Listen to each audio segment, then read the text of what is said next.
in charge for transport issues, and all services are involved. Regularly, I receive reports with updates. We have to look into the situation. We'll have to assess the condition of the tankers, and we'll have to think of what to do with them in the next future. This problem should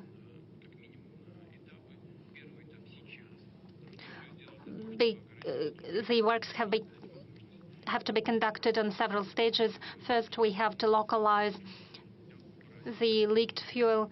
At the next stage, we need to remove the fuel that we see on the shore. Yesterday, or the day yesterday, Governor Kondratiev told me he established a group of about 4,000 people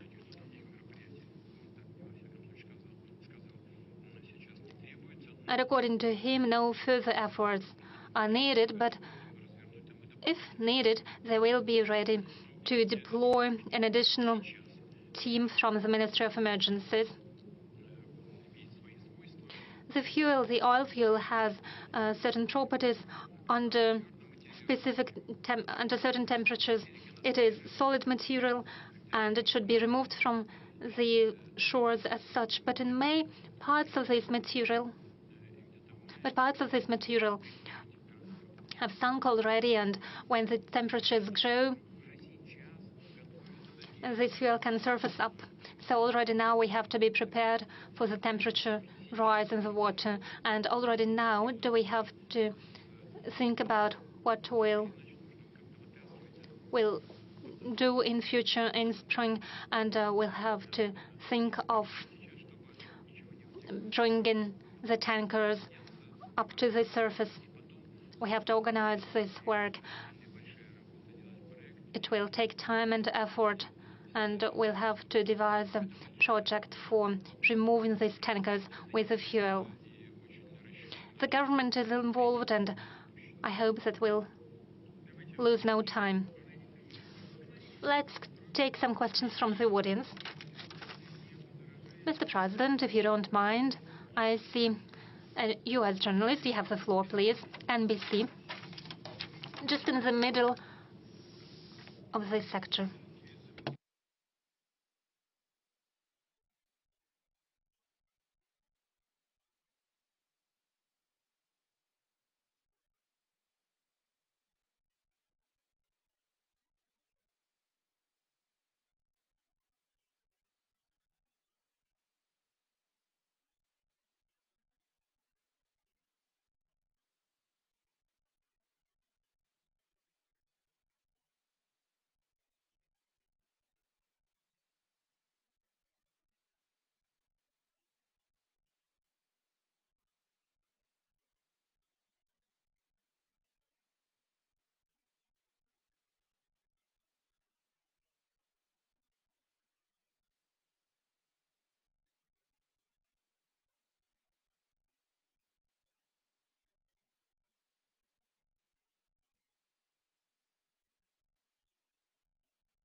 Would you please reiterate your journalist? Where did he go missing? Where was he missing? What happened exactly to him?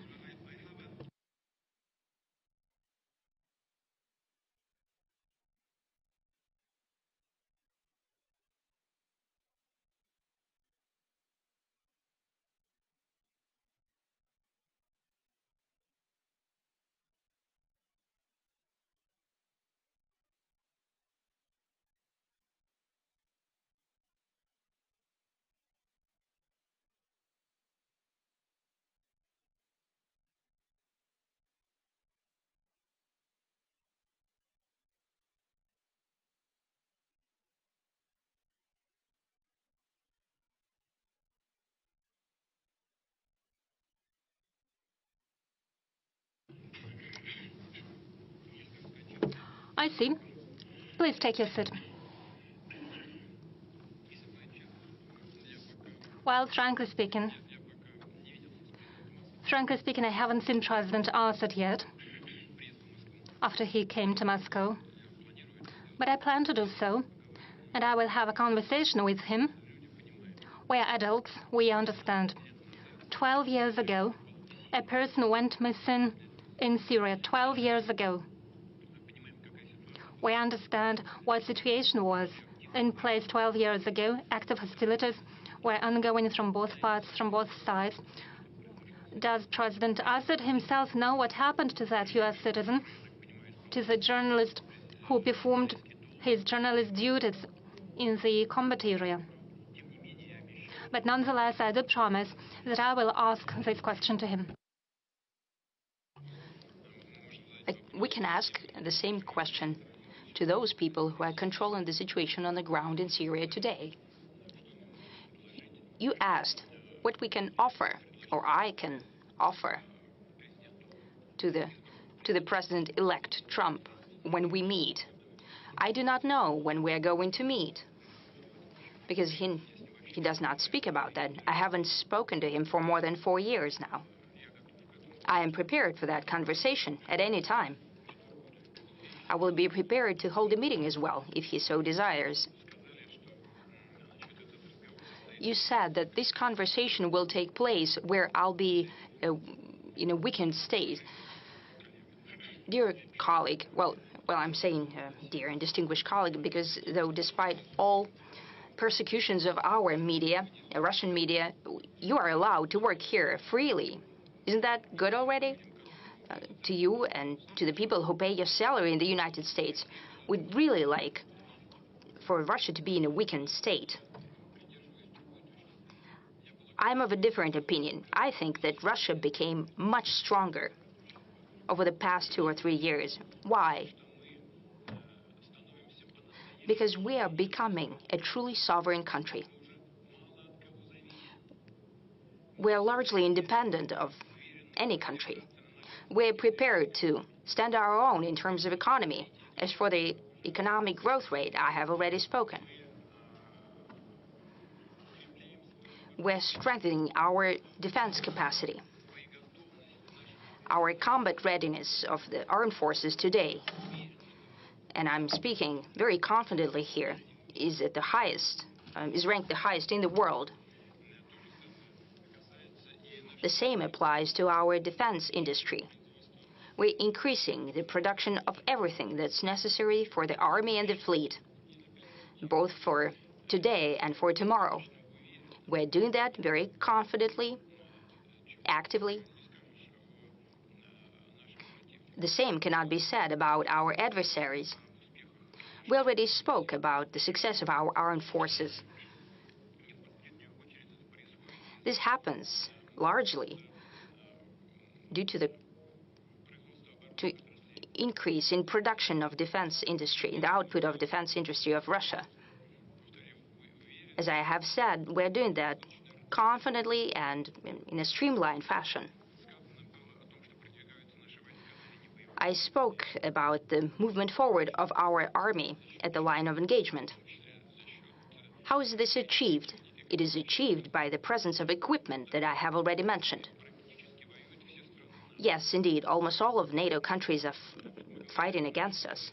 We spoke about our inflation rate, but what's happening over there? One shell of 155 millimeters. It used to cost, a year ago, about 2,000 euro.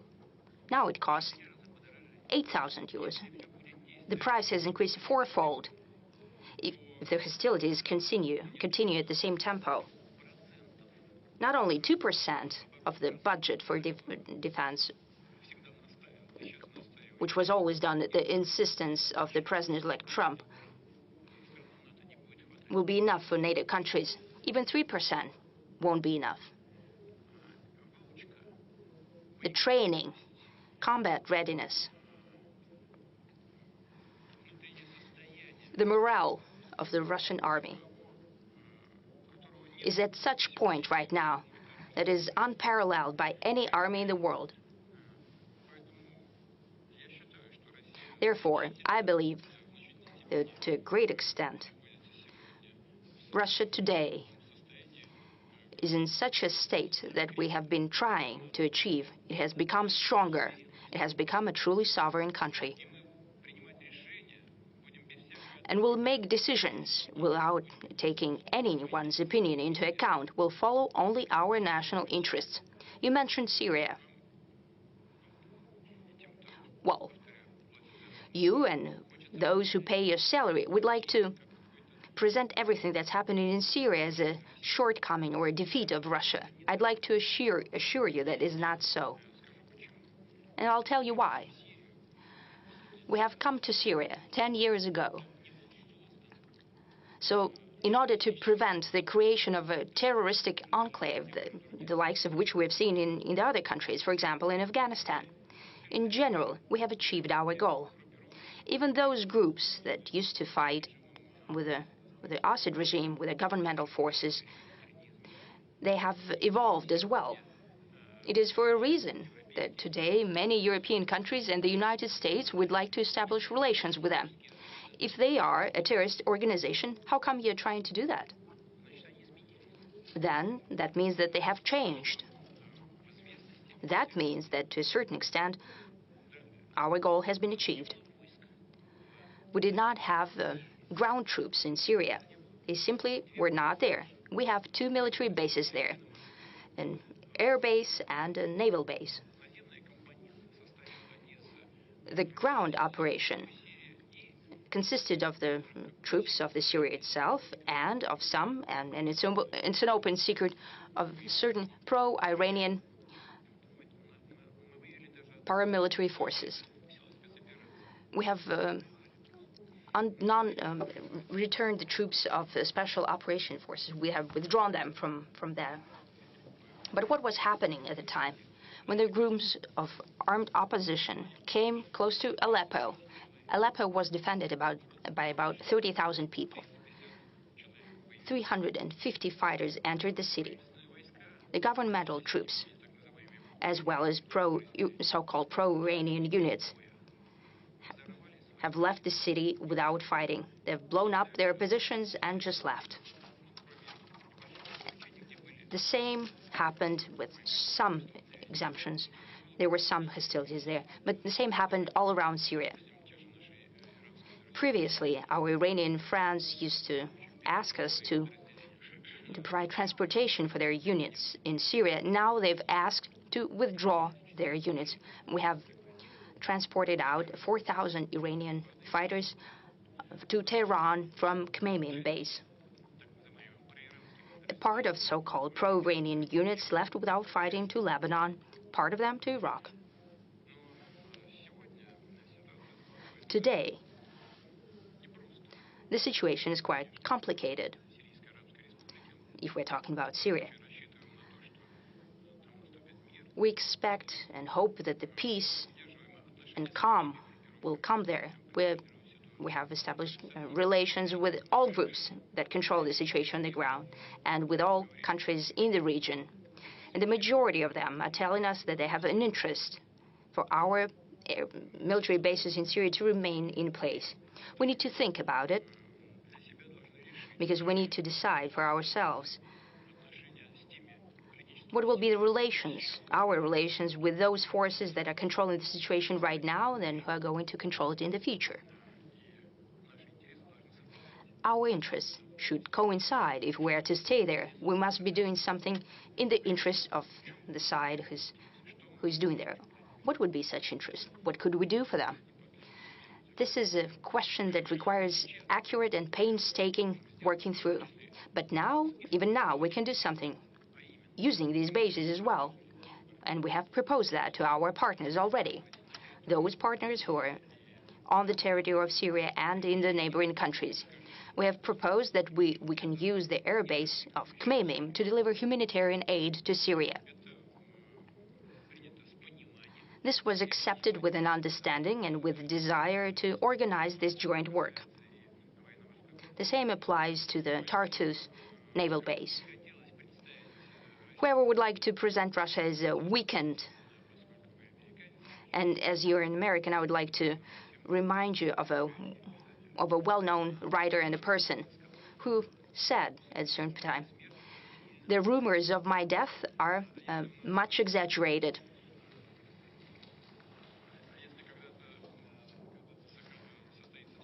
And if we hold a meeting at some time with the President-elect Trump, I'm sure we'll have something to discuss.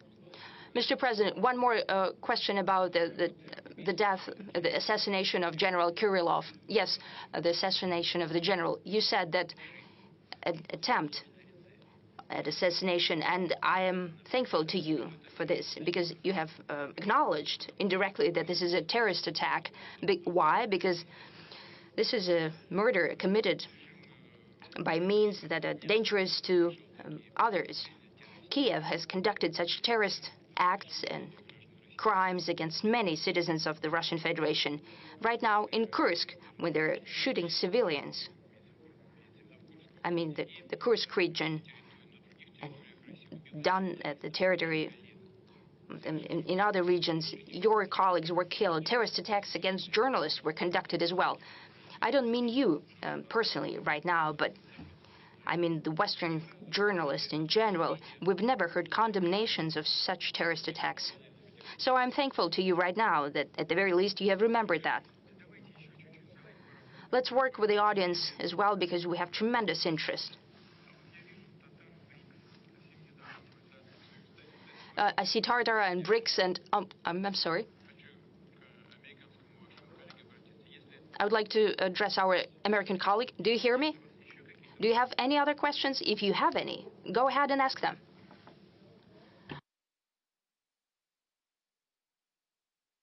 Are we going back to Kazan or not?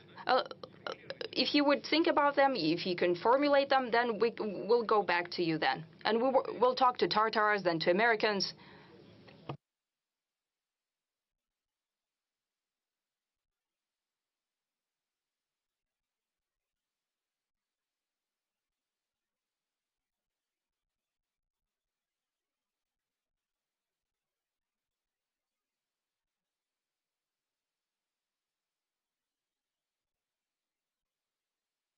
Yes, sorry that I've missed this part of your question. This is a very important part of your question. The politics is the art of compromise, and we have always said that we're prepared for negotiations and compromises. But the other side, the adversary, has refused to hold negotiations. But we're always prepared for that. And the result of such negotiations is always a compromise. We have achieved an agreement, in essence, in Istanbul at the end of 2022. And I'm saying it for the 100th time now. The Ukrainian side has initialed the document. That means that in general, they were in agreement with it. But while they went back on their position. Well, it's clear why they did it, because your ally, Mr. President, Prime Minister Johnson, with a great hair, a person with great hair, traveled there, and he said that they need to fight to the last Ukrainian. That's what they're doing now. They're running out of Ukrainians who would like to fight. I don't think there are any left. We're prepared.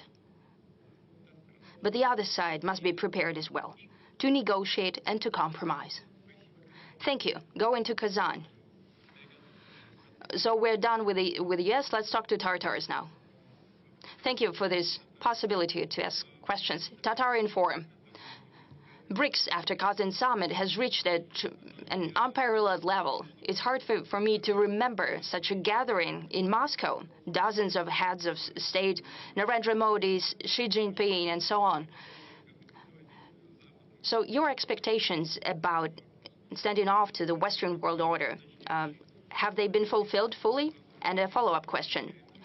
You responded to my question last year, and you said that Tatarstan is a showcase of peaceful coexistence of nations, religions, and peoples. And the same can be said about BRICS, because this is a combination of very different countries.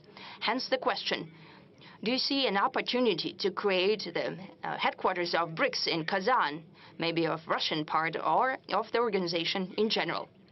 Arthur, you said that Moscow hasn't seen such a gathering of leaders of different countries.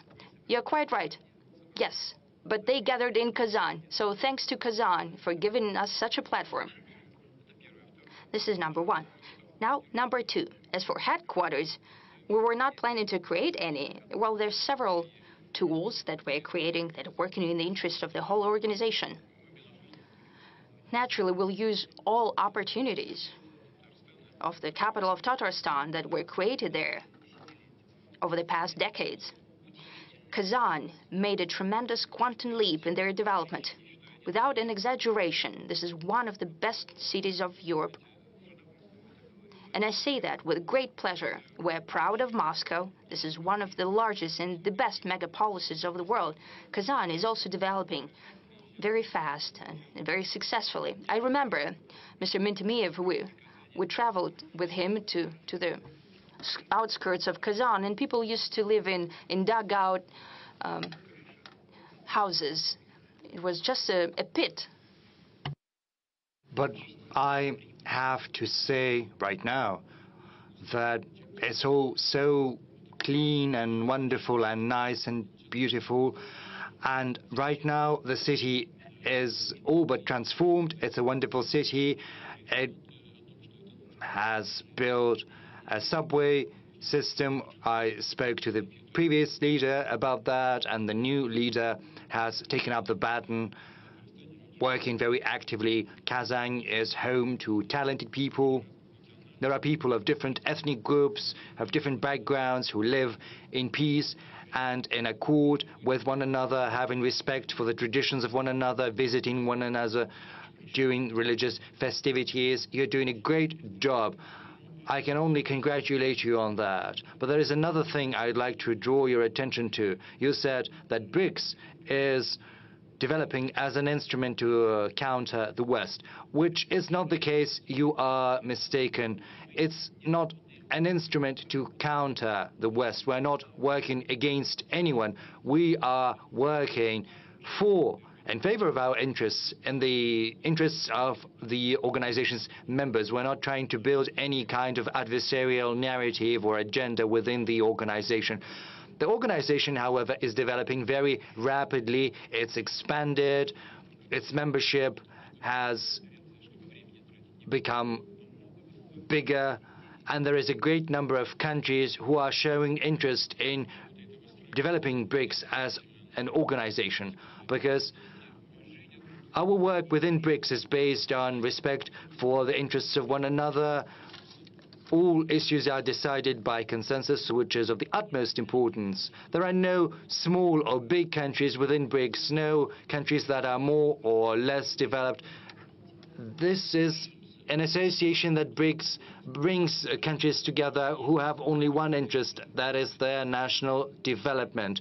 We are using the existing tools and creating new ones to achieve better economic growth, to reconfigure our economic structure, to make sure that BRICS is at the helm of this forward movement. And we'll do everything now to make sure that it stays so in future.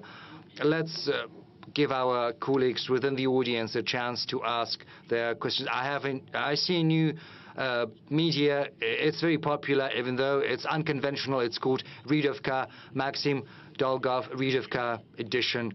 Mr. President, for many countries of the world, the issue of aging and depopulation is a burning issue. Russia has not been spared this fate. Many measures have been put into practice in order to boost our birth rates. Recently, you have signed into law the establishment of a council on family policy and on demographic policy.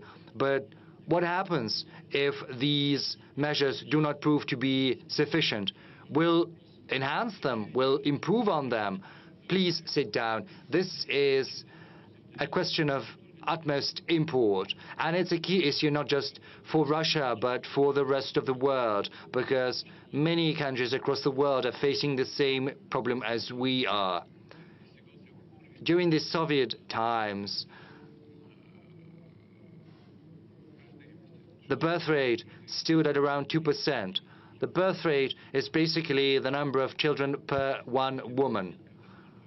During the Soviet times, there was a 2% growth at a certain point in time. sometime in the past, several years ago, we managed to reach 1.7% or so, but unfortunately right now it stands at 1.44%, which is very little. But unfortunately, many other countries are facing the same problem. Neighboring countries like Finland, I think it's even less. In Norway, it's the same. In Spain, the birth rate is even lower than that, and many other countries are facing birth rates lower than that. Even though some countries, developed countries like Japan or South Korea, have very low birth rates, it's 0.7% in South Korea. So we are in a better position somewhat. But in order to make sure our population is replenished, we have to raise it to 2.1%. And in order to make sure that our population keeps growing, we have to secure a 2.3% birth rate. I spoke at length about what had been happening in the previous decades. We had a trough during the Second World War in 43, 44, and then after the collapse of the Soviet Union, we had a similar plunge in the birth rates. I'll spend 2 minutes to speak about that. So when a small generation reaches the age of giving birth to children, it also gives birth to children to a smaller generation. And unfortunately, these trends in Russia have overlapped. The trough after the Second World War, and then the plunge at the top after the disintegration of the Soviet Union. So it's kind of a sign line. And unfortunately, we had a 30% plunge of women who are capable of giving birth, who are in this age. And we need more girls, more women. What are we doing to rectify this situation? We have put forth a whole program dedicated to this issue. We are improving the instruments, enhancing them all the time, year in, year out. There are certain tweaks and changes. We have the allowance to families with children, which is an efficient instrument. We are paying this allowance starting from the pregnancy, and by the time the children reach the age of majority, that is 18 years, and more than 10 million children are getting this allowance, and around 320,000 pregnant women. Secondly, we have a unique instrument we have come up with, which is unique in the world. That is the maternity capital, which we are always refunding and rebuilding. We're also keeping the instrument of family mortgage at 6%. We will talk about mortgage, I think, later. We'll talk about construction, but this family mortgage is a family we are keeping active. We are also paying 450,000 rubles to every family with a third child to make sure they are capable of paying back that mortgage. We're also improving everything, healthcare that is related to, and education that is related to maternity, to childhood, and we're also going to continue doing that. I'll take this opportunity to address all the leaders of the Russian regions. This is where you should start in the morning and finish in the evening, because it's a challenge for many countries across the world and for Russia in particular, because the population is the backbone of a country. Territory is good, but it has to be populated with citizens. So I think we're doing a lot, but apparently it's not sufficient. And we can say that we're doing some useful things, but we will only have succeeded once we have reached the objectives that I've just enumerated. Actually, we're getting many messages from families with many children. There is this problem. There is this single allowance. But once the mean salary is superior to the minimum level established at the region, then they are not getting that allowance. And unfortunately, even if the discrepancy is very small, they're not getting the money. We are giving the floor to Anna from Surgut. She's got 5 children. Anna, over to you. Hello, Mr. President. My name is Anna Alikova. I was born in Surgut. I live in Surgut in Hanti-Mansi Autonomous District. I've got 5 children. One of them has a disability.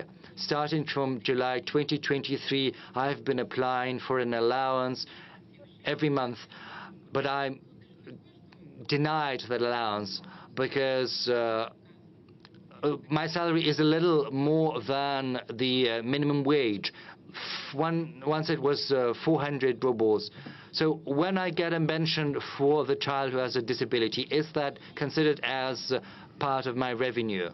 Why is it taken into account? You know, my spouse is getting an official salary, and when they take into account all of my revenue, they are calculating that based on our revenue before tax. But the thing is, we're paying taxes, so we're getting less money than what they are calculating. And another problem, the thing is, we have to go on vacation somewhere, just as any other family. But just the day before yesterday, we looked at the tickets. A one-way ticket costs 140,000 rubles or so per one person. So what can we do about that? Anna, you've got 5 children, right? My congratulations. That's great. You're a happy person. That's for sure. And many people in our audience should congratulate you and should also emulate you and your family. Secondly, the thing is, when the income is calculated, they take into account everything based on your income the previous year. Because, you know, I've just cited our figures for the economic growth, but the thing is, this is just conjecture, so they can only do that based on your income the previous year. We could think about that. I'll ask Tatiana Golikova as well as our Ministry of Labor and Social Security, but this is not the most important thing. The thing is, there are other reasons that might explain the problem that you are facing. When your income is a little bit more than your minimum wage, and once there is this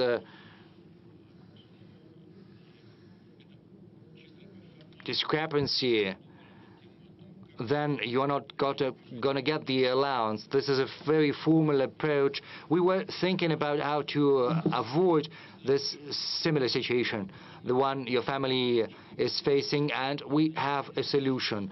We have to recalculate the income tax, and then we have to give at least a 7% tax rebate based on the tax your family has paid. I think this will be able to compensate the money you're not getting due to the fact that you're not entitled to the allowance. We'll have a look at that. We'll see how it works. The government believes that this will be able to give you back the money you are not getting normally due to the fact that they're denying you the allowance. This is a recent decision. We are going to look at how it's being implemented. Secondly, you spoke about travel and going on vacation. We know about the problem. I've spoken to the leaders and to the heads of the industry. You know, our aviation industry is very stable. Last year it was 105 million passengers. This year it's going to be 111 million passengers that have used air transport. So we are coming up with a solution. There are going to be benefits provided to children with to families with many children. There has to be a 50% discount or so.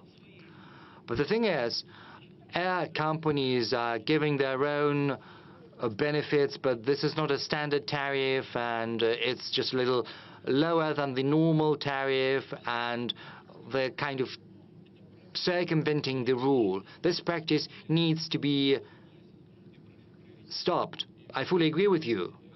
A full discount has to be provided. So I would like to ask the government to resolve it before January the 14th next year. And as for this 7% tax rebate on income tax, this is a solution we're going to look into and see how it works. Thank you. I think there's another follow-up question about demographics somewhere in the room. Yes, please. Where are you? Dr. K, Chechen Republic. Mr. President, you are talking about demographic growth, how important it is, and you are citing the example of the Chechen Republic. Yes, not just the Chechen Republic, but also the Republic of Tiva, because these two regions are very good in terms of demographics. Probably we should provide some special program to the regions that are most efficient in addressing the demographic challenge. And secondly, you adopted the three-stage strategy for a high-speed road. Last year, the third stage is Moscow-Adler, and many experts believe that if Grozny and Makhachkala are included into this road, then this direction is going to be more efficient. Thank you for the question. Well, you have mentioned the fact that Chechnya is doing well with respect to demographics. It is true, both Chechnya and Tuva are doing well in this respect. Two regions in the Federation. Do we need to take any additional steps or measures? Shall we think here and the rest should take as a role model? Probably. With respect to regions that have lower birth rates that are below 1.41 factor, they need a special program to support birth rates.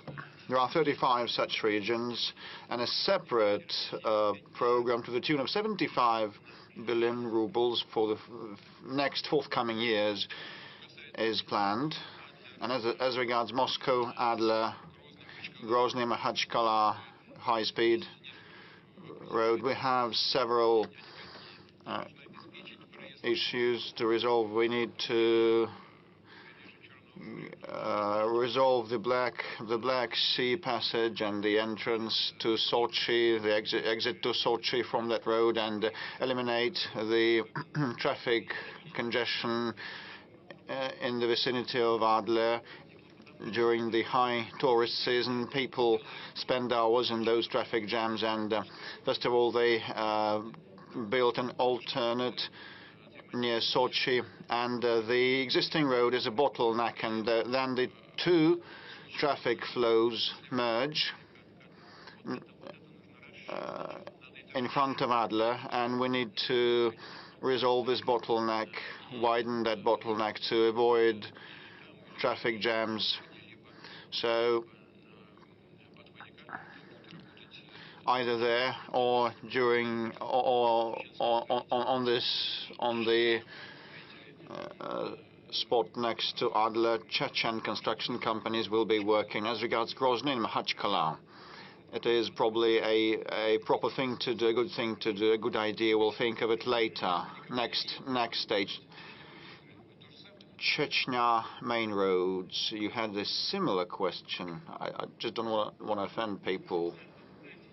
Hamazat Batukayev, Chechen State TV and radio company, Grozny. Yes, this was part of our question. Thank you, but you gave an assessment to the city of Kazan while talking to my Tatar colleague and mentioned the BRICS summit, and you also visited Grozny. Is it a beautiful city?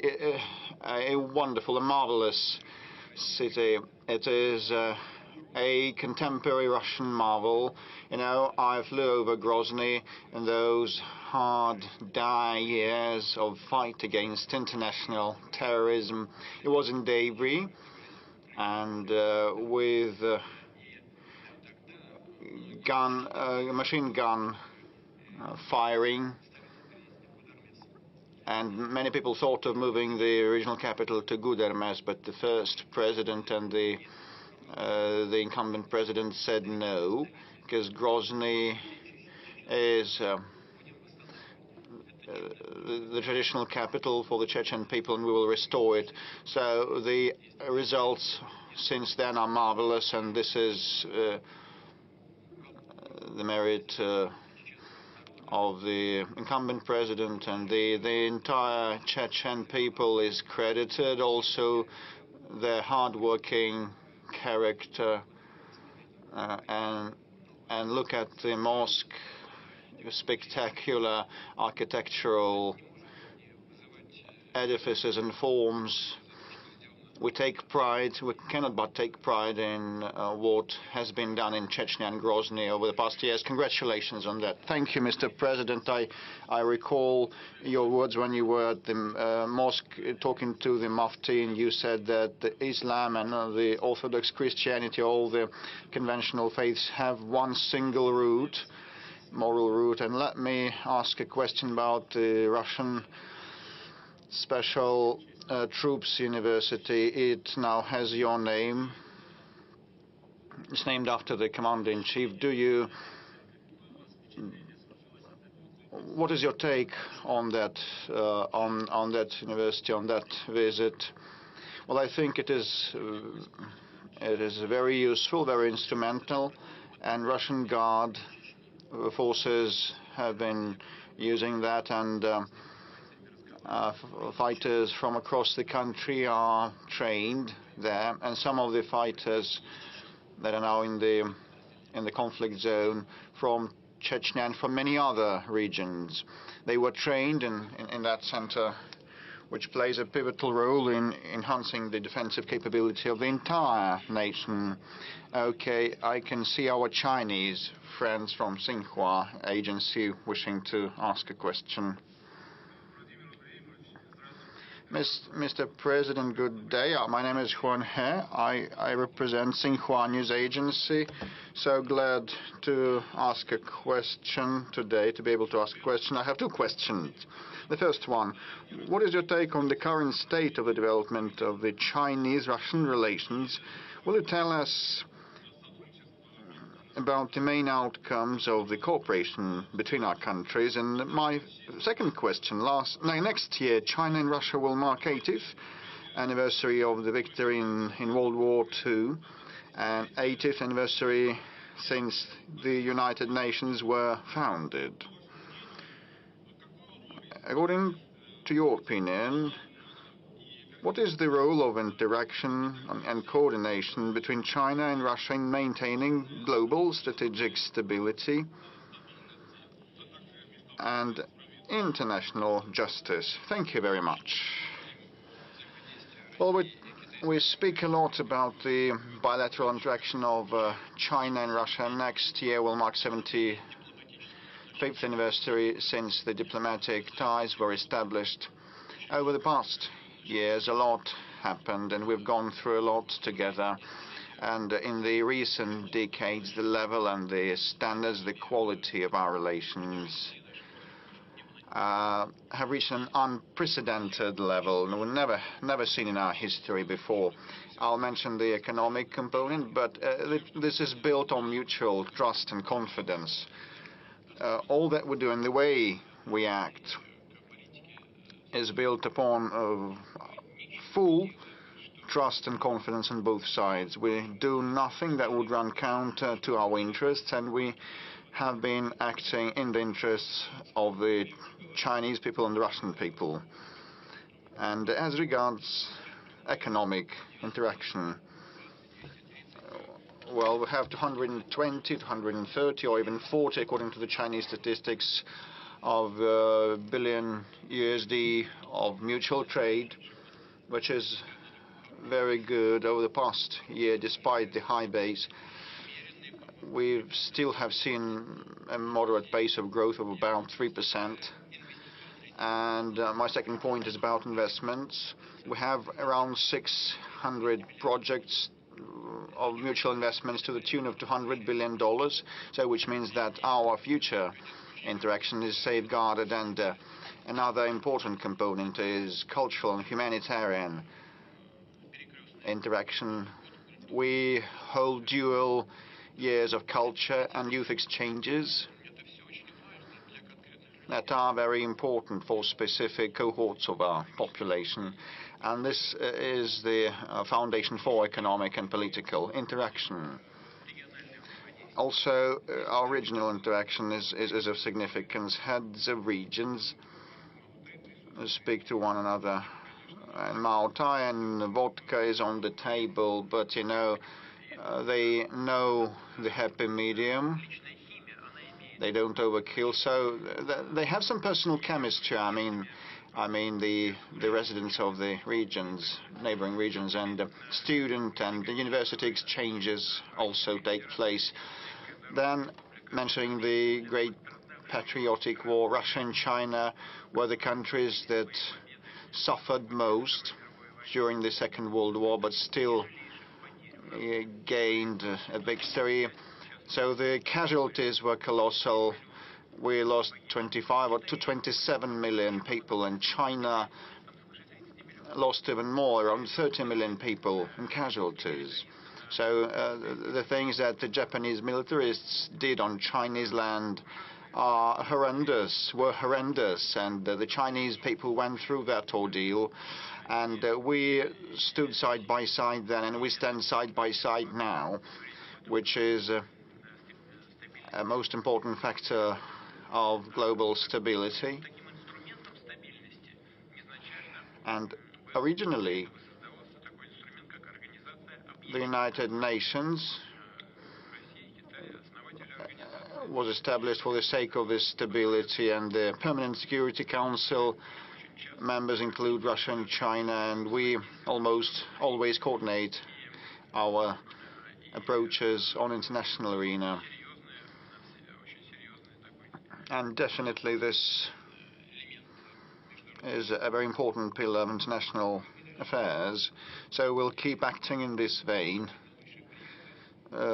Please convey my best wishes to the leader of the People's Republic of China, a person whom I believe to be my personal friend, President Xi. So please, I call on everybody to ask no more than one question and be succinct. Kuban region in the central sector. Please ask yours. Good afternoon. Krasnodar region, the Lights of Kuban newspaper, Marina Smirnova. The question is as follows. Nowadays, the talks are rife about the migration issue. Ways to resolve it are entertained. The Krasnodar territory is a big region and cohesive one. Still, we have the issue of migration. We have restrictions in place. Only the construction sector allows patents. And what is your take on these restrictions? And we lack manpower, and what is the way out? So this is a very sensitive and acute issue, not only for this country, for Europe also, and for even more acute for Europe. So we lack manpower. Yes, this is true. We have unemployment at 2.3%, which means it's almost inexistent. Well, our businesses and ministries have been telling me that there's a shortage in the construction sector and manufacturing. It's hundreds of thousands of workers. This is a hard fact. What the way out might be, you ask. So first, in order to reduce the number of the labor migrants, one needs to enhance the labor productivity using new technological solutions that do not require lots of low-skilled workers. And hence, you should focus on high-tech sectors. So there will be no need to bring in more low-skilled migrants. Second, if it's inevitable, we need to act together with our partners, like in some of the countries, like Central Asian countries, in order to prepare people in those republics in advance. They should get to know the Russian language, learn the Russian language, and Russian language studies centers should be established, and the prospective migrants should be knowledgeable of the Russian legislation, and definitely requirements for those already on our soil must be tightened. They should respect the environment they live and work in, and this is the responsibility of the law enforcement bodies. So there are two components here, the economic and the law enforcement ones, and they should merge. There should be synergy between them. We had lots of debates about establishing a separate body or just leaving it as a division within the Interior Ministry, but I believe still that it should stay inside the Interior. And actually, a powerful heavy-duty center should be established that should be in constant touch with the economic agencies and ministries and regions, definitely, to resolve those issues and keep track of things. And there's a great deal of regulation on the regional level, and that must be governed from a single center.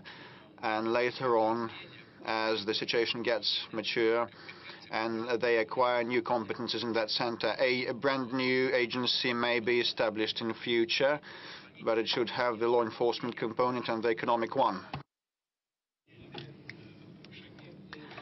Certain steps in this direction have already been taken. We have adopted a law. The State Duma has passed a law about the right not to accept children of migrants who don't speak the Russian language. Well, it's understandable. How can you possibly teach a child at school if he or she doesn't speak Russian? Then he or she, that child, needs to receive Russian classes, and who's going to pay for that? So we need to make sure that the rights of those who come into our country are not infringed. We need to provide health services and social services, but it shouldn't become a burden for the local population, and the comfort of those people should not be affected and impacted. So the government should pay more attention to this problem, and I've just mentioned how we are going to address it, first within the Ministry of Interior, and then, if the situation requires so, we could think of establishing a separate body that would involve representatives of law enforcement agencies and the economic bodies.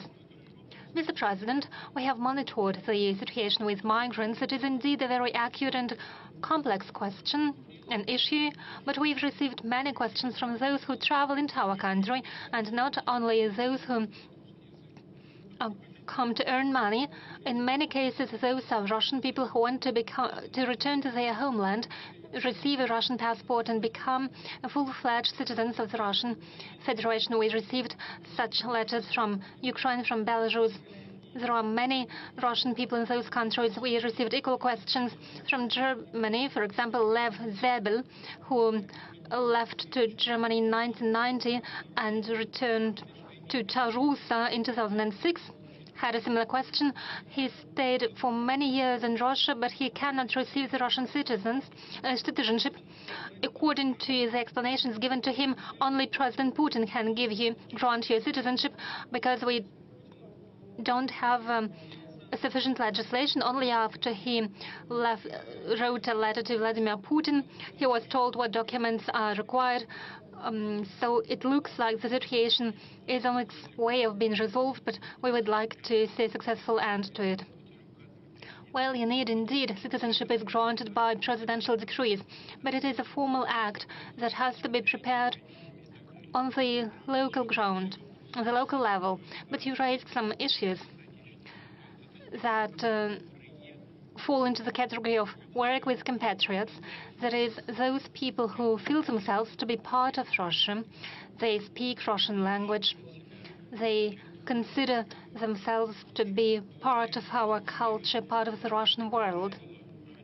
And as a rule, they are highly qualified experts and professionals, and we are interested in attracting high qualified experts to Russia. We have established a specialized program for those purposes. Probably it's not efficient, yet we have to improve those mechanisms. You mentioned Ukrainians. I believe there are lots of Ukrainians living in Russia, maybe no less than in Ukraine, and it's not a joke.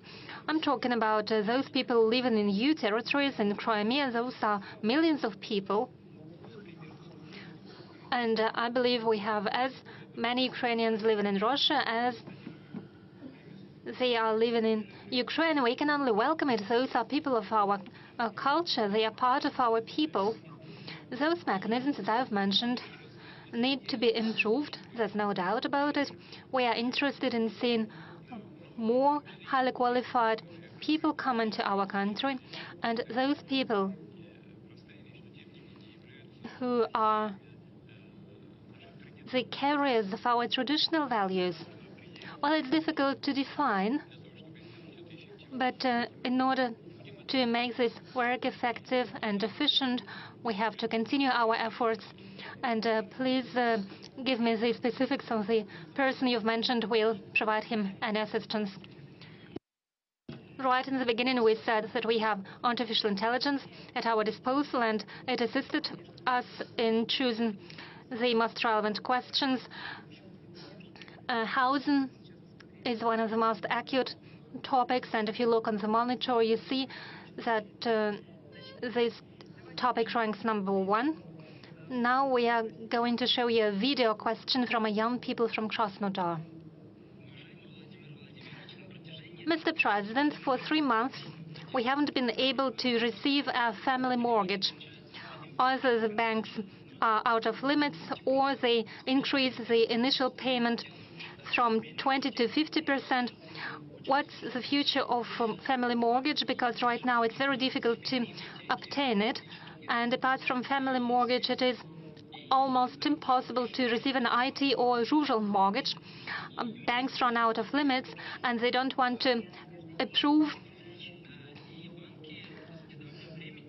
claims. And since recent time, banks have introduced a combo mortgage program when they add their interest, and as a result, the interest increases from 6 to 13%.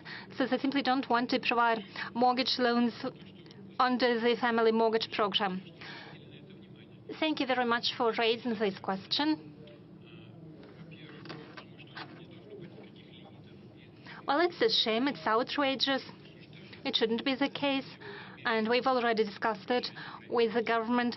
I was promised, and I'm going to check whether this promise has been fulfilled. There would be no additional interest rates because it is a subsidy from the government, and banks should be only interested in receiving the 6% from those who use the family mortgage loans. And the difference between the bank interest rate and those 6% is compensated by the government, or it should be compensated by the government. So there are no limits on the part of the government.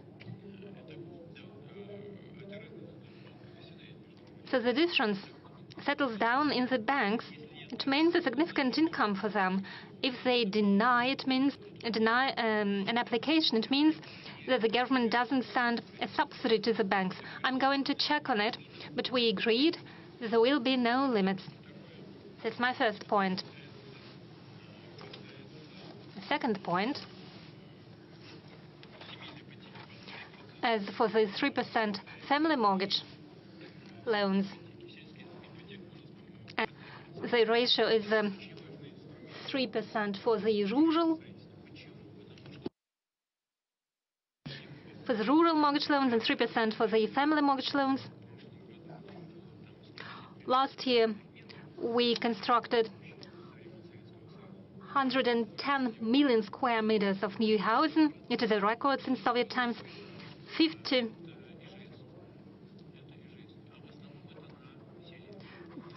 were individual houses, and most of them were built in rural areas.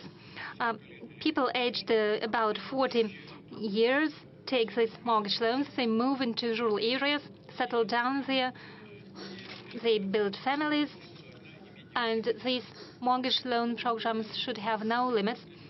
About several billion rubles are allocated from budget for these purposes, and it should be preserved. Same for IT experts, mortgage loans. It is at about 5 or 6%. It is a preferential rate, and it applies to not so many people. Some experts suggested that this program should be closed, but I think it doesn't make any sense. And I ask the government to provide the necessary subsidies. And it also applies to the Far East regions. Yes, 2% for the Far East, 2% for the new regions. Yes, and now I suggest that we move on to another acute topic, that is phone frauds. Every day we appeal to our audience on TV. Yes, I mentioned 110 million of square meters. They were constructed last year. This year the figure will be at about 105 million square meters. It is equally a very good figure. Yes, phone fraud, how topical this problem is, we can see from the amount of money that was stolen from the citizens by criminals. Criminals pretend to be representatives of the central bank or federal security service, and they move citizens to take loans or give their money to the criminals. I suggest to hear a video address from one of the victims. Good afternoon, Mr. President. My name is Yelena. I'm a pensioner. Recently, I became a victim of criminals. They hacked my account at Gosuslugi account, and now I have a debt of a great debt, and I simply cannot pay it off. How is it possible that banks approve such illegal loans while I receive a very small pension, and banks don't request any information, and at the same time they approve such loans? They approve loans that are much greater than my monthly income. There are lots of pensioners who fell victims of criminals. Shouldn't we ask banks to better control the activities of their officers and better check the applications from pensioners? Thank you. I can only agree with you. Yelena, you are quite right. There are not more comments to be made. Indeed, banks can issue loans very quickly, momentarily. But they must check the ability of a person to pay. And there is a regulation according to which if more than 50% of person's income should be paid to serve the loan, in that case, such loans are more expensive for the banks, and the pressure on the bank capital increases. There is a relevant regulation of the central bank. But what's happening now is a source of great alarm, because the volumes, the scale of these fraudulent activities is outrageous. Recently at a Sber meeting, Mr. Graf, head of the Sber Bank, told me that in the whole banking system, from the territory of Ukraine alone, where these criminal fraudulent activities almost happen as part of a state policy, it is conducted under the supervision of the special forces of Ukraine. Only from Ukraine alone did the criminals deceive our people for 250 billion rubles. It is almost the scale of what the Hitler Germany did. They simply printed money and spread it in order to undermine the economy of the UK. Almost the same is now happening in Ukraine.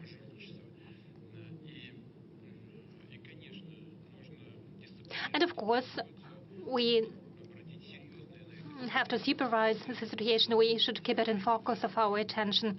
The loans of up to 50,000 rubles should and can be issued online, but starting from 50,000 people and up to 200,000 people is a sum that requires special checks by the people. People should be given more time to double-check their decision and approve it additionally. And when it comes to the loans for more than 200,000 rubles, then people should be given extra time to double-check their intentions. And we need to take the relevant regulations by the central bank, and the banks need to be regulated. Those banks who issue such loans that are uncovered. And there is another problem of which Governor of the Central Bank and the Ministry of Interior have reported to me. We find out that there are people who are not involved, seem not to be involved in those criminal activities, but when people become victims, then this money are first transferred to the third-party accounts, and then criminals receive the money from those third-party accounts, and those third people seem not to be involved when they open their accounts in the banks. So it is a suggestion to increase not only control, but also the responsibility of those people who are in reality involved in these criminal activities. These intermediaries understand why the cards are opened in their name. So there is a proposal for criminal liability for such activities. I'm not saying that it is a solution, but still that's a possible avenue for moving forward. Do you know anyone who suffered from telephone fraud? No, I don't know such people personally, but though there are people, and those I know, they reported to me. They get calls, they used to get calls, and will get calls, I guess, yes, possibly. But when they hear an unknown voice and any offers that have to do with, that end up with certain actions, they put down the telephone or disconnect the call. And I suggest that all citizens of the country do the same. Mr. President, quite often such unknown voices call from call centers that are situated in Ukraine. We've noticed that after strikes against energy infrastructure of Ukraine, the number of fraud calls are decreasing. Simply, they're cut off from the power. Yes, maybe we could put those phone centers as one of priority goals. No, priority targets for us are military infrastructure and military industrial complex facilities, also possibly decision-making centers. However, phone call centers, we are not to waste our munition on that. We need to make the necessary decisions domestically through the necessary institutions at the central bank, at the Russian government, and in the Ministry of the Interior. Mr. Peskov is looking nefariously at us now. Let's get back to the audience. You've mentioned Ukraine, and I see the banner, the other Ukraine. Could you give the mic to them, please? Mr. President, Galina Merkulova, I'm deputy head of the media resources of the international social movement, the other Ukraine.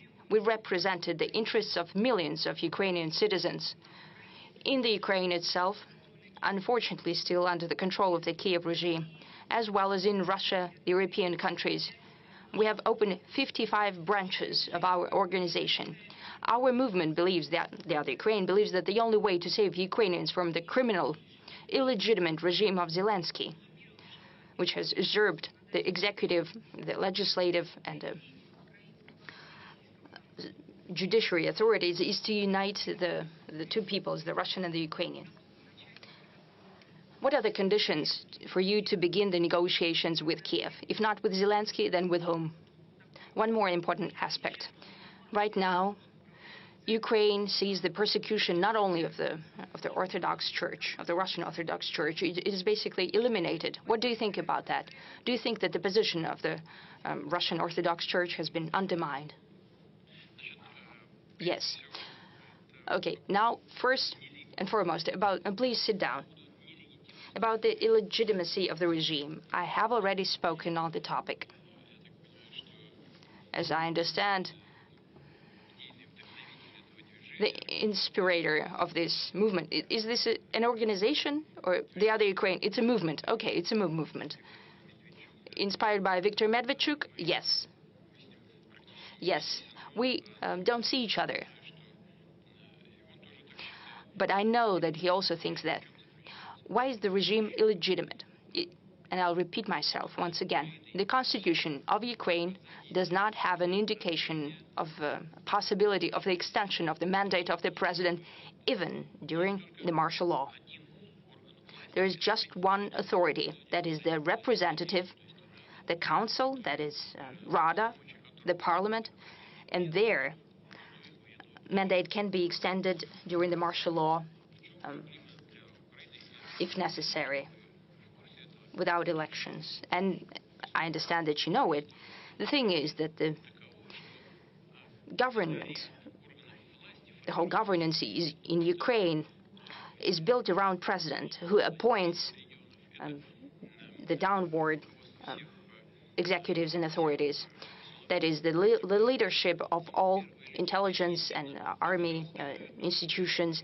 So if the first, if a president loses legitimacy, the same happens downwards. So whatever they do, when they execute his orders, they become the accomplices in his illegitimate actions. That's first thing. Now, as for the preconditions for negotiations, we don't have any. We're prepared to hold the dialogue without preconditions. However, on the basis of what we have already agreed upon, and I have said it 100 times, what we have agreed on during the negotiation process in Istanbul at the end of 2022. Also, regarding the reality on the ground right now. We have presented the position of the Russian Federation. That was presented also during the June statement at the Russian Foreign Ministry. I don't want to repeat myself. It all has already been presented. If not with the head of the regime, if he's illegitimate, then with whom? You know, if someone runs through an election campaign and proves his legitimacy, we're prepared to talk to anyone, even with Zelensky. But right now, if the Ukraine truly wants to go through a peace settlement, they're capable of doing that. They can organize this process in any way they want. But we can sign an agreement only with a legitimate person. And Rada and the chairman of Rada are legitimate, are the only legitimate people. But they're completely under control of the head of the state. But it's a formal issue. They can organize it in any way they want, but we need to sign this document only with a legitimate representative of a legitimate authority in the Ukraine. There was a question about the Russian Orthodox Church as well. Yes. You know, what's happening with an Orthodox Church, that's unparalleled. This is a blatant violation, an outrageous violation of human rights, of rights of believers. The church is being tortured. This is akin to being slaughtered. And everyone in the world prefers not to notice that. And I think that those who are doing that will get a boomerang effect from that. They're tearing the church apart, but they're not even atheists. Atheists are also people who believe something. They believe that there is no God. But this is their belief, their conviction. And these are not atheists. These are people without any beliefs, godless people.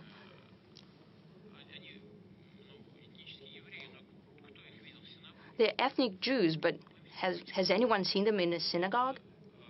I don't think so. They're not Orthodox as well, because they They're never present at a church, and for sure, they don't follow Islam, because we don't see them at the mosque. These are people without kin or memory, with no roots. They don't cherish what we cherish, and the majority of the Ukrainian people cherish as well.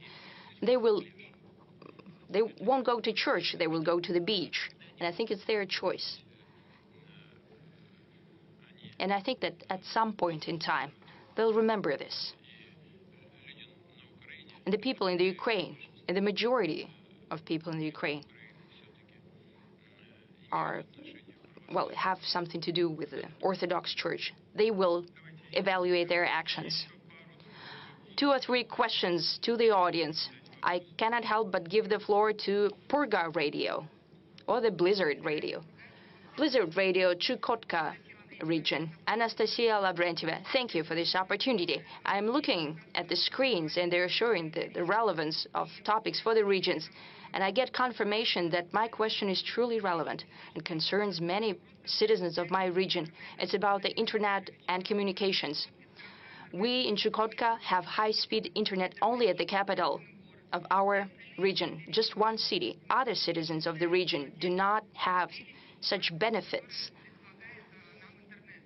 of the internet. No entertainment, no banking services, no Gosuslugi app. They're unavailable to the majority of the people of Chukotka. Could you please help us with the bridging of the digital gap if possible? Thank you. I don't think there is a lot to say about that, because we have a high-speed internet development program and communications program, our satellite constellation and so on, especially about constellation that has to do with communications. It will be done, for sure. This data is widely known, the rate of work that is being done on that. The necessary resources have been allocated. There will be no shortcomings here. We'll move according to the plan, and I hope truly that the faraway regions such as Chukotka will reap the full benefits of the modern civilization. It is extremely important for such a country as ours, because more and more people are working remotely. They're receiving education remotely. And here, high-speed internet is of utmost importance. We'll do that for sure, no doubt. Now, Alexander Gamov, the front row, one of the oldest Russian journalists. Thank you very much. Komsomolskaya Pravda website and a newspaper. I'm here with girls, with Marina, Putin team representatives. We haven't spoken about that, but I wanted to congratulate all of us and you, Mr. President.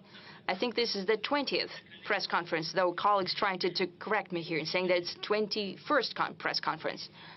This format is unparalleled in the world, and I hope we'll have even more editions of that to come. My question is,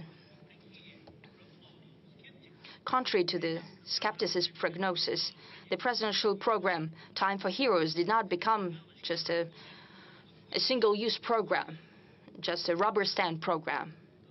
What were your personal hopes for this program? Were they fulfilled? Or what kind of expectations do you have now? And just a last-moment question. Why don't we cherish and protect enough, our heroes? Not only the death of General Kirillov. He was mentioned as an aside today. But there were plenty of cases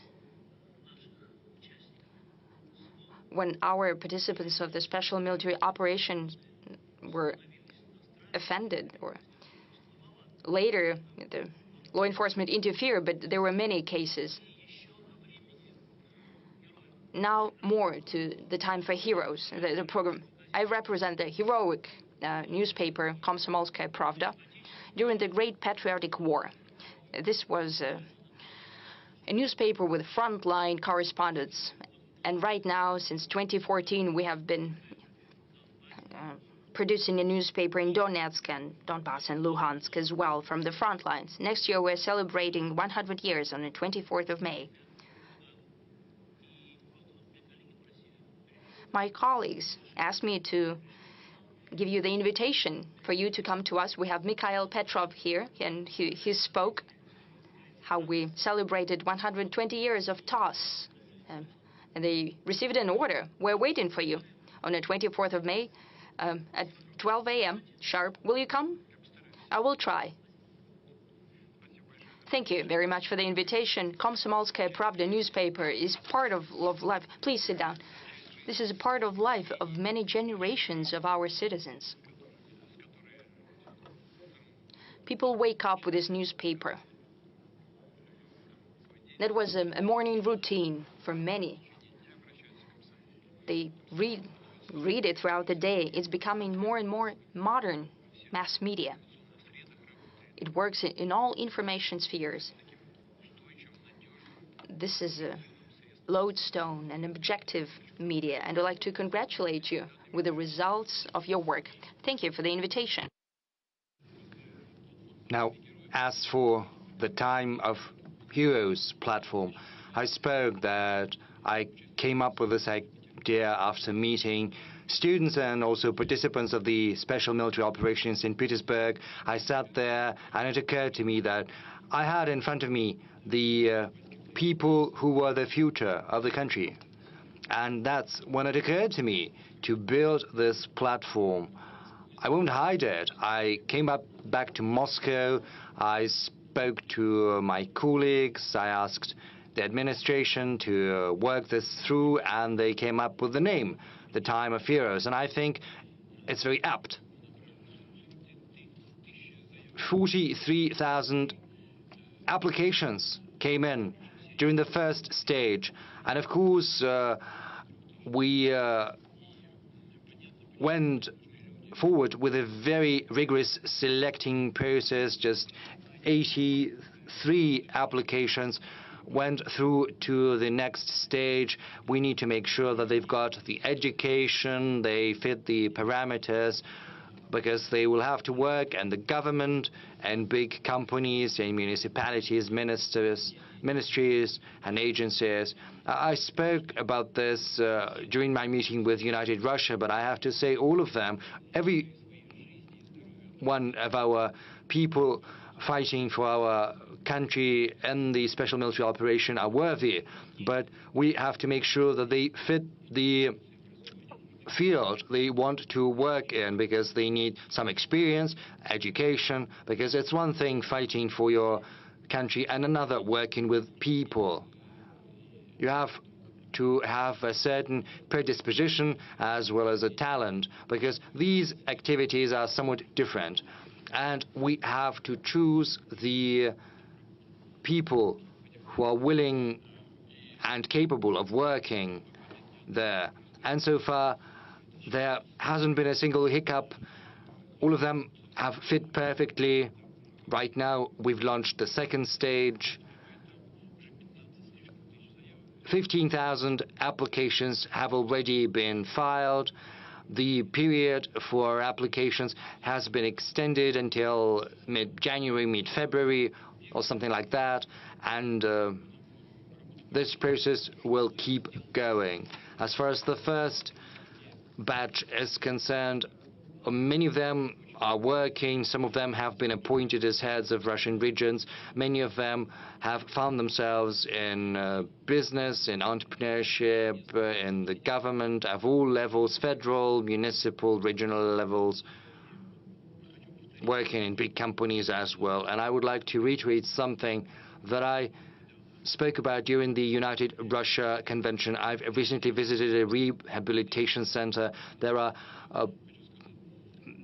soldiers with trauma, with injuries. Some have missing limbs, but I can see a spark in their eyes, because they are willing to work, and they're capable of doing that, because modern rehabilitation techniques allow that.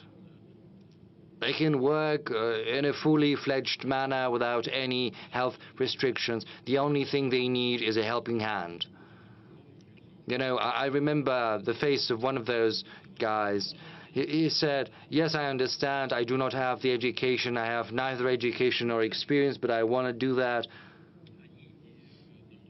And these are precisely the people we need, those who are willing to work, who want to work, and all they need is a little help. You know, when I was still doing judo, our coach, Rackling, said, do as many pull-ups as you can. And some of them did a lot more than I did. And, you know, we asked him many years after, you decided to take in some of us who didn't make as many pull-ups as others, but he said, you know, you went to the end. Your hands were trembling, your arms were spasming as well, but you made as many pull-ups as possible, whereas the others did as many pull-ups as they required, and they didn't fight. So you were willing to go all the way. And these men are just like this, and they need some help. Oh yes, that's a very important question. I understand. Yes, you're right. First, these attempts are not the first ones. We are aware of what the adversary is seeking to do. And these attacks are not just targeting our military. I expect that when I talked to your American colleague, there are, you know, assassinations like that of Madame Dugina, which was terrible. There are attacks on journalists, on civil leaders. These are terrorist actions perpetrated by the current Kiev regime. And that means that our law enforcement agencies, as well as our special services, are missing these strikes. What can I say? I can say that we need to improve our work and make sure such things never occur again. You know, the right part of the central sector, I saw a very popular blogger right there. Yes, he just stood up. Well, this is an unconventional guest. What do you mean, unconventional? Mr. President, my name is Vlad Bumaga. I'm a video blogger. I've got more than 80 million subscribers, mostly young people. And as we know, young people spend much time on the internet every day, from 5 to 8 hours, and half of that time is spent watching video content. And just as many other content creators, we're actively pursuing the development of our Russian platforms such as VK Video. Yes, these platforms are not yet great, but they're growing steadily and they provide a high-quality service.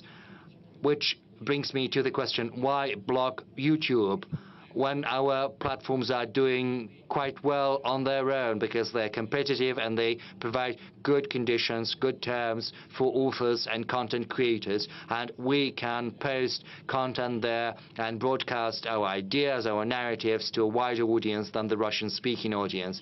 And on another matter, as I said, almost all children know me and watch me, almost all children in our country. And this year, I became a father as well. My congratulations. And my congratulations to your wife, because first and foremost, she's the one to be credited with that. Yes, I'll do that. So I am a person who creates video content which many children are growing on. So what are the values I have to broadcast? And is there anything that I shouldn't do? And what are the values and the narratives that I have and we all have to broadcast to the younger generation? What are your instructions? Well, starting with the slowing down of YouTube. Indeed, there are more issues on YouTube's side.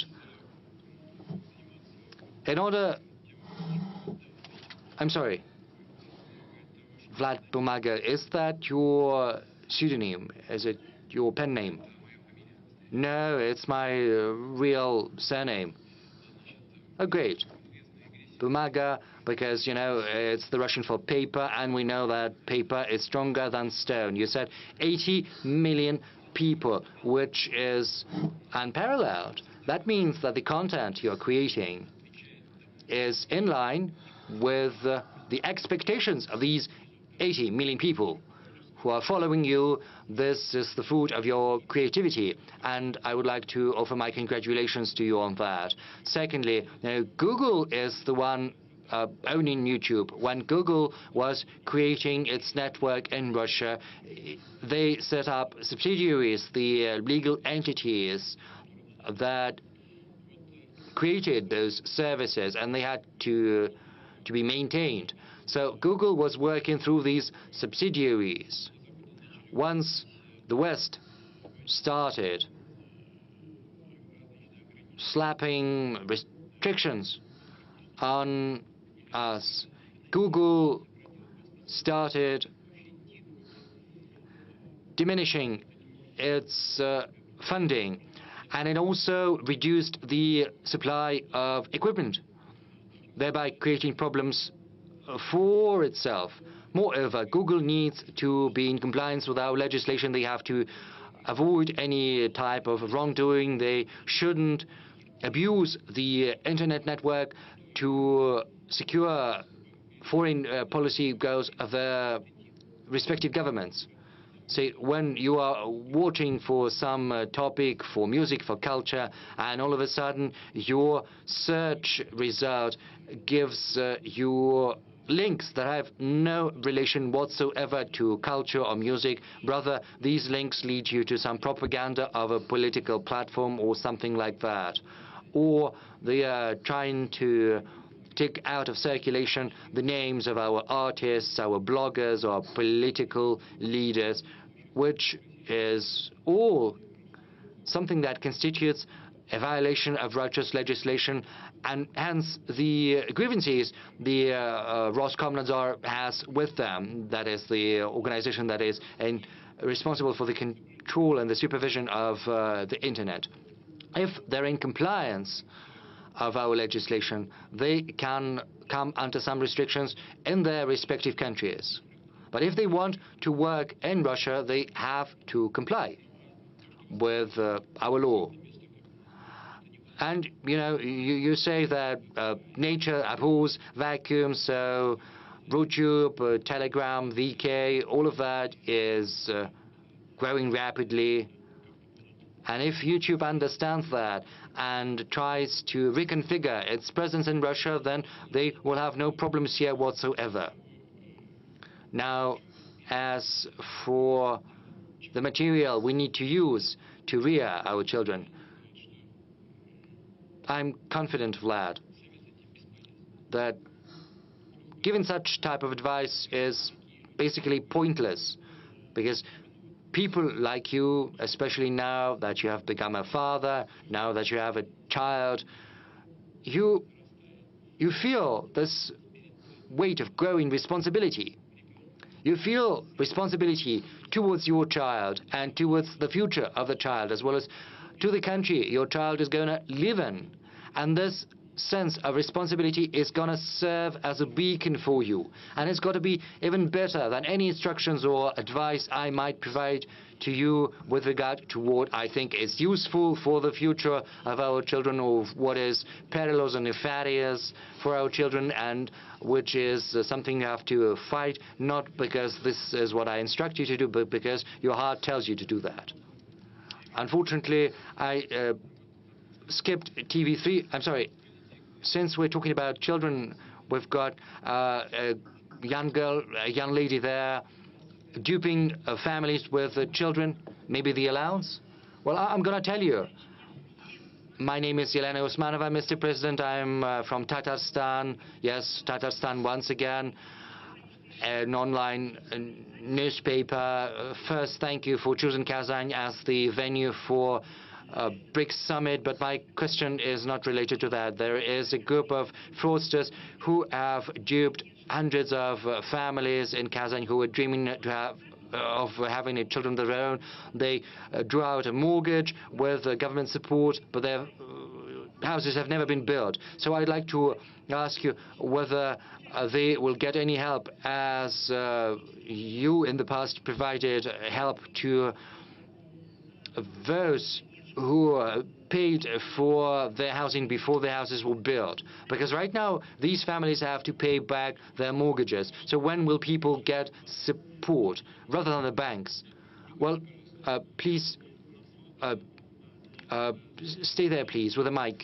The thing is, we have set up a system for escrow accounts. If a person draws out a mortgage, then the money is channeled to an escrow account, and this money is frozen until the house has been built.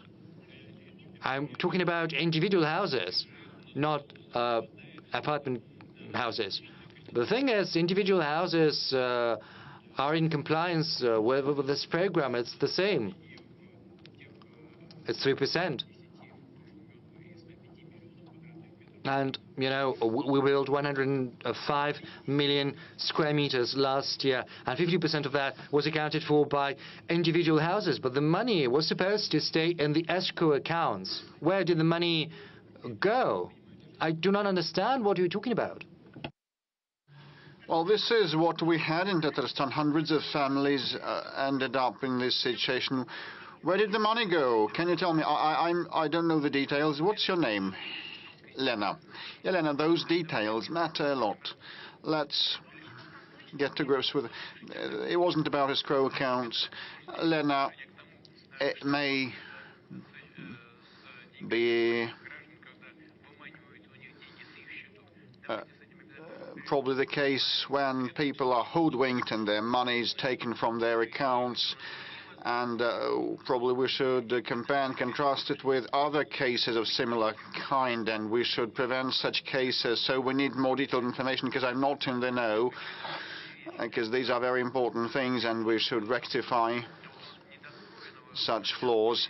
Actually, we have some of the housing still under construction, and the money resting and registered with escrow accounts constitute around 7 trillion rubles. In totality, more than 65% of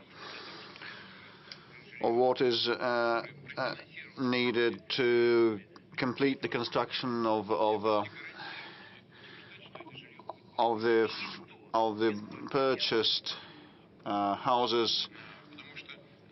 And this will be so that it's constructed in 2025, and no one will be left without the purchased flats, and the money on the accounts are protected and hedged and ensured. If you know about some practices that are off escrow accounts, please let us know.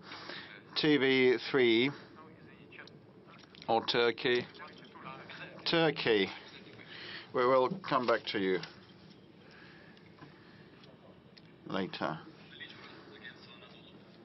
Anadolu Agency, Ali Jura. Mr. President, Israel has been breaching the international law, killing tens of thousands of people, including children, in Palestine and Lebanon. Currently, Israel has been capitalizing on the situation in that region to occupy Syria, breaching its sovereignty. How can you comment on the action of Israel in that region? Have you had a conversation with President Erdogan? Thank you. Please have a seat. We are in constant touch with President Erdogan. Well, I cannot remember the exact date when we talked last time, but we definitely also talked the situation in the region, in the Middle East, and the attitude of President Erdogan and Turkey to the Middle East developments is well known, and our position on Lebanon and Palestine also is common knowledge. Our stance is not subject to political expedient situation, and we believe that the resolution of Palestine issue can be attained only with the help of removing the root causes. So the Security Council back in the past opted in favor of a two-state solution, Israel and Palestine. Israel was established, Palestine is yet to be established. This is the issue, this is the problem, and Israel has been continuing its unlawful settlement activities to date. I'm not sure what goals Israel pursues in Gaza, but you know, this merits only condemnation, and we did that on many occasions at all levels, including the public and civil level, and expressing our position in the Security Council of the United Nations. Nothing to add here. Same refers to Lebanon. As regards Syria, I believe, frankly speaking, Turkey has been trying to safeguard its safety on its southern frontiers and create conditions for the return of the refugees back home from its own territory to the Syrian land. And those territories are now under more or less control of actually Turkey. Probably they want to move away the Kurdish troops from the border. Probably those might be the goals and the outcomes, and may be attained, but the main beneficiary of the Syrian developments, I believe, is Israel. It's my personal belief. You may have any sort of attitude to what Israel has been doing. Russia has been condemning the seizure of any part of Syrian territory, but Israel has been trying to resolve its security issues. And, you know, the Golan Heights line is well known. And Israel has moved 62 to 64 kilometers on the front line, inserting around 25 kilometers into the other territory, the adversarial territory. It's similar to the Maginot line from the 20th century history, and real fortifications, formidable fortifications and solid ones have been built, and we hope that sooner or later Israel will withdraw. But now they have been pulling in troops, right, like several thousand of troops, and they're going to reinforce their contingent there, I think, and local people have appealed and called on Israel to include those territories into Israeli state, and if it all boils down to disintegration of Syria, this will be decided by the UN in line with the UN Charter and the self-determination rights nations have. This is a very convoluted, complex issue, not for today's phone-in, and you know, Turkey has had problems with the Kurdish Working Party for decades. I hope there will not be an aggravation, but you know, some of the European leaders told me that after World War I, Kurds were promised their own state and were duped and deceived. And Kurds reside in Iran, Iraq, and Turkey, and Syria. You know how many of them live there, around 30 to 35 million Kurds. And this is the Kurdish issue is a major one, and the Kurds are formidable fighters. And the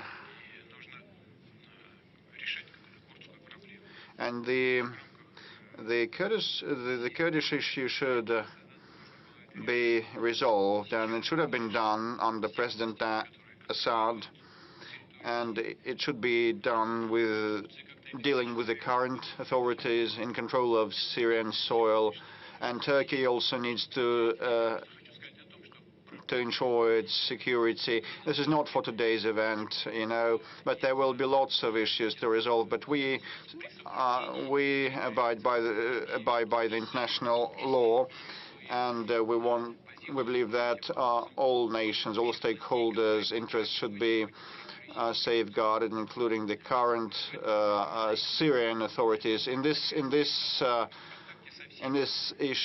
issue, we are on their side, and we are in touch with all the major groups that control a situation in Syria. TV3 military correspondent Alexander Malkevich. Just in a nutshell, the fighters asked to convey words of gratitude.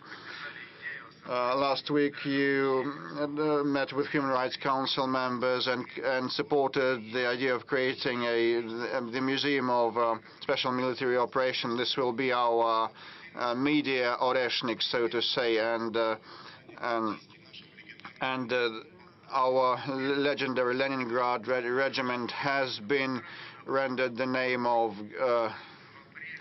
Guards Regiment, so gratitude for that. So, and what is your assessment of the fund on a scale of 10 points, and what are the main goals for the foundation for next year, and the main criterion of the efficiency of the foundation for?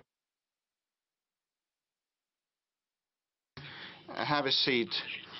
With respect to the work of the foundation, Defenders of the Fatherland, that was established in June. This foundation was established, after my meeting with the mothers of the special military operation participants, with the widows, and I figure that the regular support methods to back our servicemen and support the families of the fallen heroes are insufficient, and we need a special arrangement to be established, including for those who get out of touch with the army. So the Defenders of the Fatherland Foundation was established for this sake. When they leave the military service, they still need the attention and care from the government, and it should not be formal, it should be targeted, individual, to each family, to each fighter. So this is the statutory goal of the foundation. It has to resolve social and welfare issues like allowances, payouts, receipt, prosthesis and artificial limbs, supply for those who need that, and they procure the entire service, not just the limb. And it is they have been carefully pre-selecting the prosthesis types and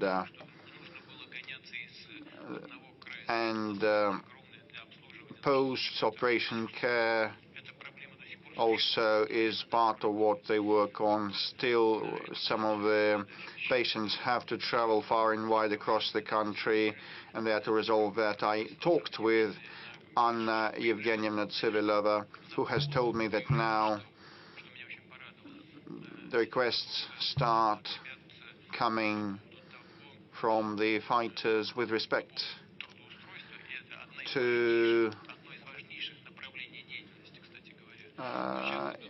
future employment, which is very important, and also about practicing sports and participating in cultural events, and this is so good.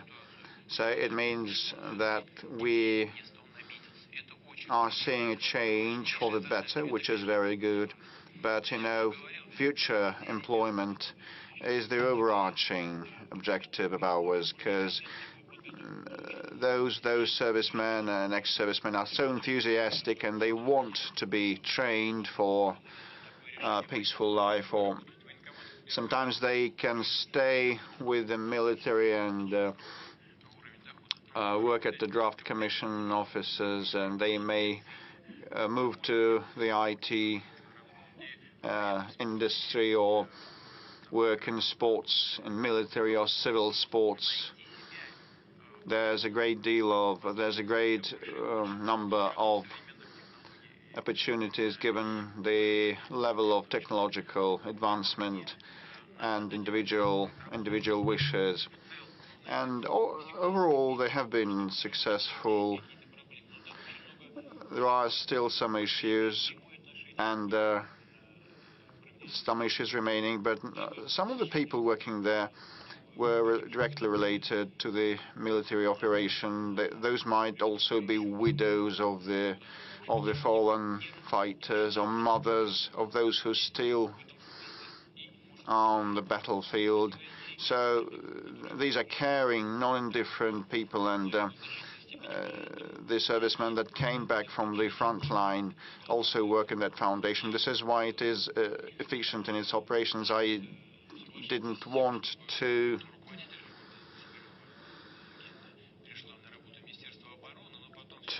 allow the director of the foundation, Civilova, to become part of the defense ministry, but I ceded to the proposal of Belarus, of the defense minister, who said that he believed that for the sake of a seamless process that is needed, because part of the servicemen will be under the defense ministry.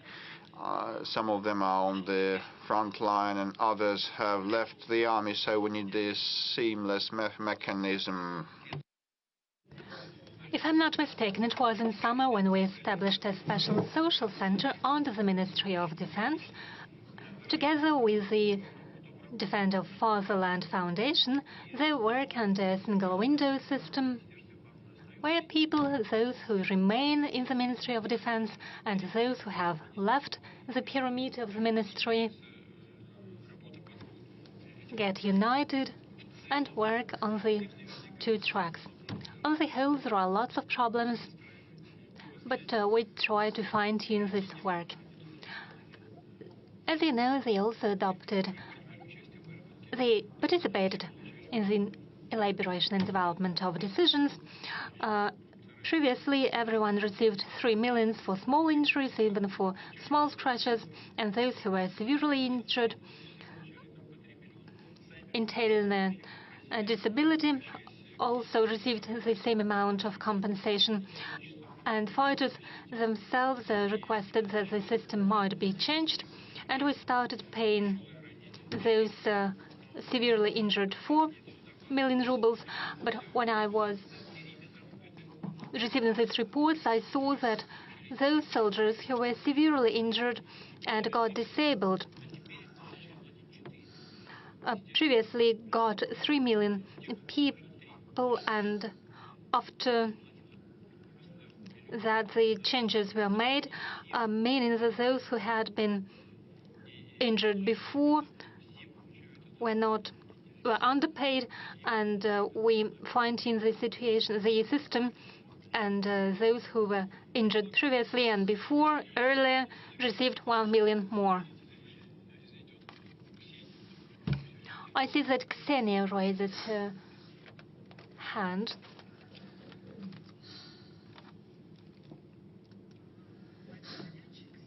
Mr. President, Ksenia Sobchak, you touched upon a very important topic, the topic of single window and the capabilities of the Ministry of Defense. I would like to offer a different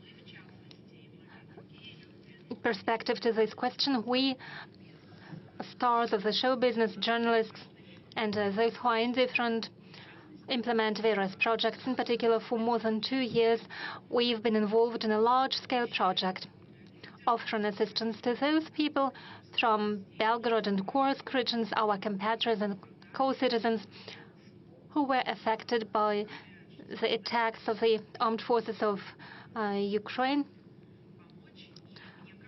We have provided assistance to hundreds of people, and I believe there are many people who are indifferent. What do you think? How could we provide assistance to those people and establish a single window in order to bring together the civil public initiatives and the state work of the state structures and bodies that already exist? I'm talking about voluntary work that could be provided via a single window system on all tracks, because we face difficulties with employment in the new regions, problems with receiving places in the kindergartens, and other problems that families with children are facing when they relocate. Would it be possible to establish a single window system for civil initiatives? Thank you. Well, first of all, thank you very much for all your efforts. It is a tremendously important thing when we provide assistance to very specific persons. Second, when volunteers provide such assistance, and I would like to thank all volunteers without any exception. They risk their lives. There are losses among volunteers, unfortunately. But when they work, they reach out to a specific person, and they have a better feeling of where the government succeeds and where something fails. So as I've already mentioned, with regards to the Kursk region, there is a program aimed at restoration of the Kursk region, and funds have already been allocated, and same happens in other borderline regions, in the Belgorod and Bryansk regions. No one be left unattended. But you probably have a better feeling for that, and I'll think about how to proceed on myself, and I'll request our bodies, the Ministry of Defense and the governor. I'll ask them how we can pool these efforts. We could establish a single window system, or think of a different instrument in order to coordinate the efforts. Thank you, Ksenia. I don't have an answer right now, but I agree with the problems that you've raised. The topic of special military operation, I suggest that we continue taking questions about the support measures for the family members of those fighters. There have been requests for assistance in finding those people who are missing now, people with whom any connection was lost, or with those people who, according to the information received by their relatives, were imprisoned. Would you give an instruction to collect information about those people? Could we fine-tune this system for informing the families of servants, military servants? It is a very sensitive issue for many people. It's one thing when a person is fighting on the battlefield. God save him. There are various types of payments. We are talking about big amounts of money. There are so-called travel expenses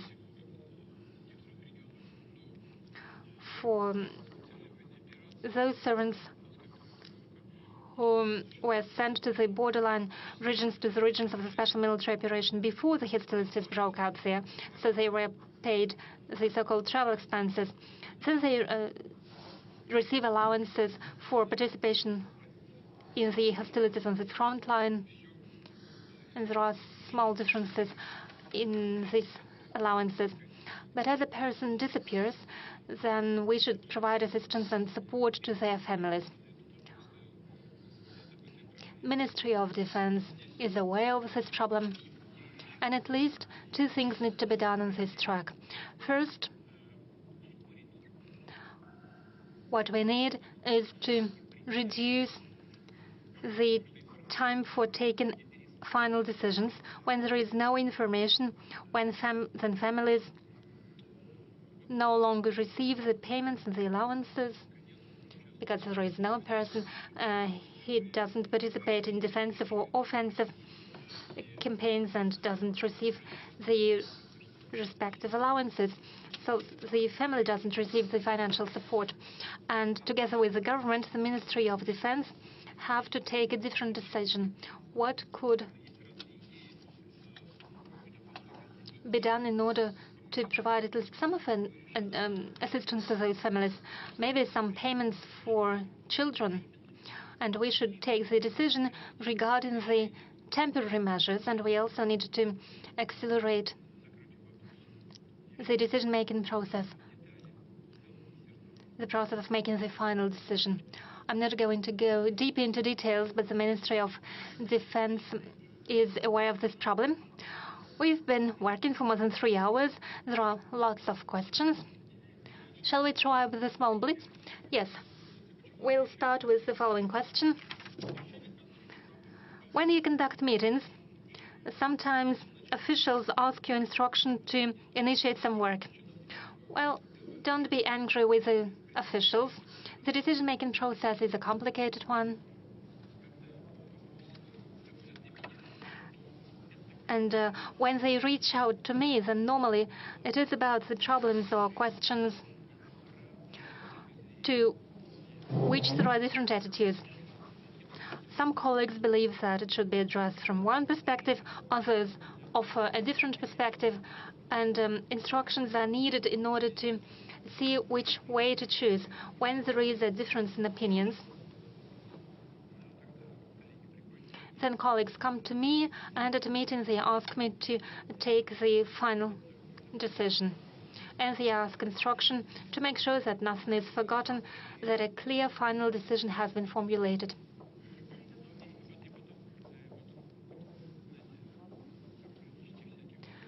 And, there are some bureaucratic tricks. When everyone agrees, it needs to be enshrined on paper to make sure it is a regulatory document. A second question, with whom of those who have passed away already or those who still live today you would like to have a cup of tea?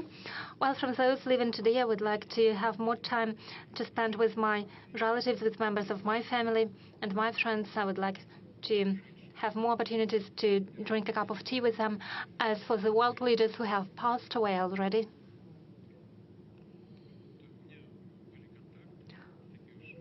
I've had contacts, not so close contacts, but nonetheless, for quite a long time, I had contacts to Mr. Kohl, the German Chancellor. He was a world-scale figure, not only due to the fact that he was a corpulent man, but also thanks to his beliefs. After my very first meeting with him back in 1993, and for a long period of time, after he no longer was German Chancellor, he sometimes regularly, not quite frequently, but regularly came to visit me, and it was my distinct pleasure to talk to him. He was an important figure of his time. He had done a lot for his homeland, for the German people, and he was a real world leader. And I still have warm memories of many of our conversations. They were useful for me, and it is no exaggeration. They were useful. He was a very President of France, Chirac, was a very interesting personality. He has encyclopedic knowledge. He knew everything, whatever you asked him.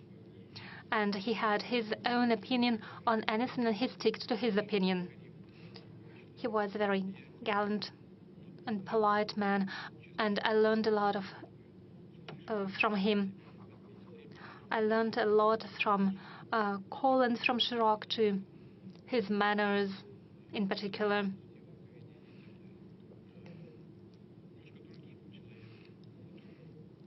a bit different sort of personality, but nonetheless a very warm person, was Berlusconi. Just as Chirac, he accomplished a lot for development of Russia-Italian relations. Regardless of what's happening right now, we feel some affinity to Russia among the Italian population, just as we feel the same affinity to Italians. They've all made a large contribution to the development of our bilateral relations and to the world policy, and it was interesting to talk to them. They were true personalities. They had their own opinion, and they were focused on achieving best possible results for their own countries and strengthening the sovereignty of their countries. Even now, I have many friends in Asia. I've mentioned the friendly relation with China and India, and have warm relations with Prime Minister of India. So I have people to talk to. But just as any human being, those are my family members who are most important to me, and I have some friends from my childhood. I have a semi-question or request for advice. Do you have any banking investments? If so, I used to have a deposit in Sberbank, but when Bank of Russia fell under sanctions, that was the first financial institution, I transferred my money there as a demonstrative act, and I put my salary there. So did Elvira Nabiulina tell you about the interest rate tomorrow? I think it's interesting not only for Valery Simonov, who wrote from Pskov region. No, she does not tell me the interest rate. She possibly does not know herself, because they're discussing it at a meeting of board of directors, their own party meeting, and during the discussion they take the final decision. However, I hope that will be a well-balanced decision that will be in line with the challenges of today. The forecasts of Vladimir Zhirinovsky for the situation in Middle East and the Caucasus are coming true. Will other forecasts of Mr. Zhirinovsky come true? Naturally, I knew Mr. Zhirinovsky very closely. He was not a fortune teller, but he was a person that was larger than life. And he did it remarkably. He was a polymath. He was well-trained. He was actually a specialist trained in Middle Eastern studies. He was a true expert. So what he said is indeed coming true, because he said it based on analysis of what was happening in our country, in the world. So he was forecasting the situation. It is indeed coming true. However, this is a forecast based on true knowledge and the experience that he had as a specialist. I suggest we go back to the Q&A question. Yes, we can do that forever. And we have 200,000 questions. I don't see what's written on your paper, but you've been raising your hand for a while now. A man in mask? Okay, you'll be the next. Okay. May I? Yes, please. Svetlana Shevchenko, Novosibirsk region. We are an agrarian and industrial region. We create value-added products. We export goods, but we have an acute lack of talent, especially young people. Despite the agricultural mortgage and development of agricultural lands, we lack people. What measures should be taken in order to preserve those who are already living in the village and to attract new generations there? That is a very important question. Agriculture is one of key industries of Russian economy. As I have already mentioned, it shows good growth rate of 3% annually. We are very happy with what is happening in the agricultural sector. I have already given the example. If I'm not mixing anything up, I can tell you that in 1986, the Soviet Union bought 35 million tons of grain. Last year, we have exported 66 million tons. In 2000, we have already started to export grain. However, it stood at about 1.2 or 1.3 million tons, and now we have 66 million tons. It seems impossible, but it's true. Look, we are ranking as one of 3 major exporters of food in the world, and as for wheat, we are number 1. Last year we had a record crop of 148 million. This year we'll have 130 million tons. For the past decade, we've had more than 100 million tons. We have tremendous export capacity. We are fully sufficient in meat, and we're exporting meat. We have issues indeed with fruit and vegetable and milk, though we have a special development program. But we see growth everywhere. One of the most important questions is social issues in rural areas, that is culture, education, housing. We have a social and economic development program for rural areas. It has already funds earmarked for that. Possibly that is not enough, but most importantly is to improve the level of life, the standard of living for people in rural areas and their income. That will solve all other questions, I'm sure. We'll move towards that goal. As for talent, indeed one of key issues. Traditionally, even back in Soviet times, we've dedicated great attention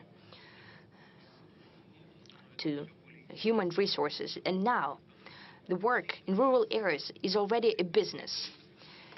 And it's very interesting. It requires highly trained professionals at different levels in biology, chemistry, agronomes, and so on, geneticists.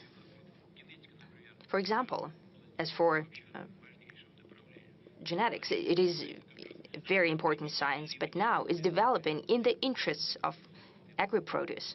It's showing greatest growth. I think it's very interesting. And we should talk about not only at such events once a year, but we need to talk about all the time. And to create conditions for young talent to go into those sectors of the economy. As for the state, it will do everything that's needed to engage new students. And the producers should also do what's being done in other industries to create conditions, to create specially targeted programs for new students to find the pool of talent, to ensure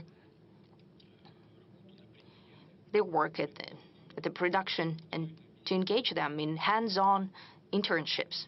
All that together will help. We promised to the journalist in the mask. I have already taken my mask off. I travel by subway. Andrei Knazev, Arguments of the Week from Uzbekistan, here as a volunteer and head of the studio of young students and bloggers, the world of the young, Moscow. 45 years is the time I've spent in journalism. I started in Uzbekistan, and now here I see that paper journalism is dying out. Maybe such bloggers as Vlad Paper can help newspapers that are independent. They don't depend on the state or businesses. They depend on readers only. What do you think should be done for the weekly press not to go extinct? Because bloggers are not always smart, they're not always good. It's a short question. Now, another question that asks to many authorities, including Madam Zakharova, spokesperson of MFA, and she told me to go to Vladimir Putin, direct line. That's why I'm asking questions here. Many of our scientists and many people who see the future are telling us that within 10 or 12 years, the countries of Europe, Japan, the US and beyond, the continent of America, might land underwater, might be submerged in water, and they will try to ask to resettle into our country, but they're against us. Maybe we should tell them ahead of time. it is a hypothetical situation, but there are such forecasts. I read a lot of newspapers, not some telegram channels and those liars and everything. That's my question.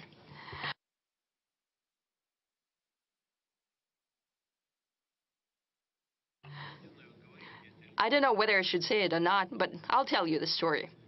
You know, a famous joke, a family sitting around the table, and a small boy is saying, they're doing the crosswords, a word of 3 letters. His mom hits him on the head with a spoon. Why? The word is a house. And the father says, yes, you need to think about the house.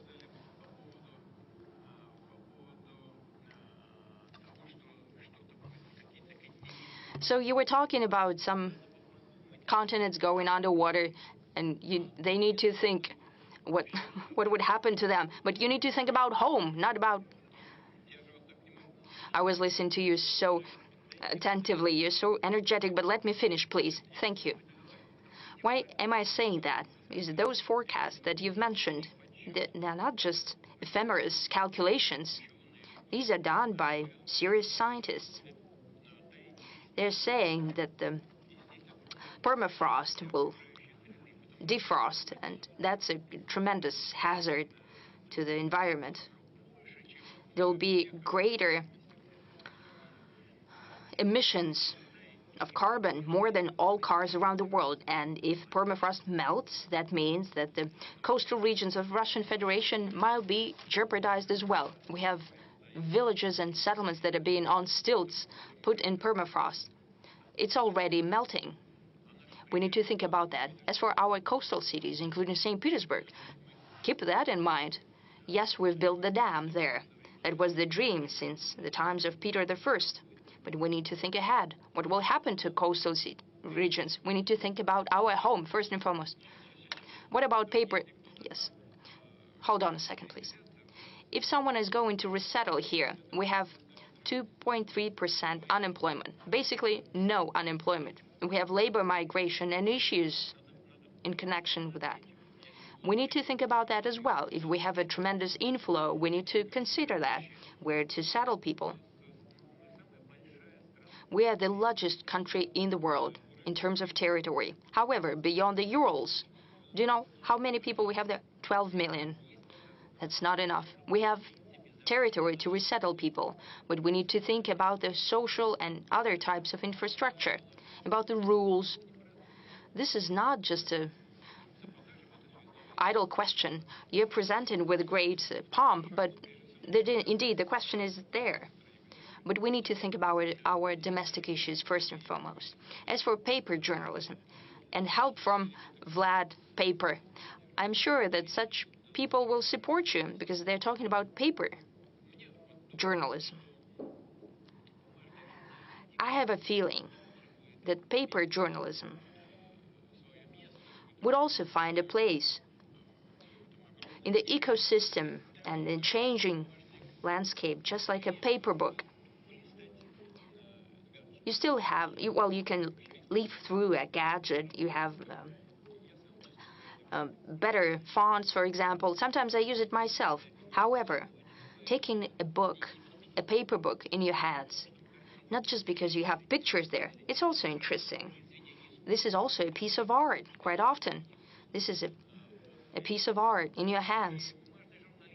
So paper journalism, sometimes taking a paper, Izvestia newspaper or Komsomolskaya Pravda newspaper, if you just leaf through it, there is also a certain pleasure in that.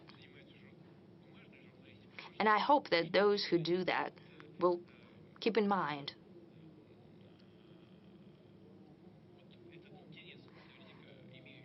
And I'm sure that there is interest from the public towards paper journals, but most important thing is the content. Whatever the vehicle, whatever the media, but as Vlad the Paper said, most important is the content. And if a paper has decent and interesting content compared to some internet foam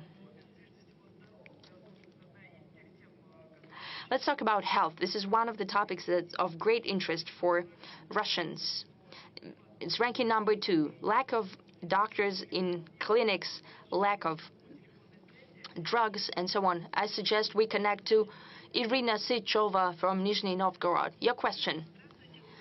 Mr. President, good afternoon. My name is Irina Sychova. I'm from Nizhny Novgorod city.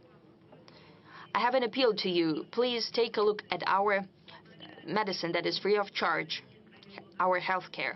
I would like to thank you for the renovated facilities of the clinics. Thank God they're being improved. However, the clinics are lacking specialists as well as GPs. Doctors are leaving for commercial clinics. What are we to do? We pensioners. I cannot sign up my father for a visit to cardiologist. The doctor receives patients only once a week. There is no electronic queue because the doctor is not fully employed at the clinic. You have to start standing in the queue at 5 a.m. to get to sign up for the visit. And the queue is standing outside till 7 a.m. Many elderly people cannot stand up to the test of that.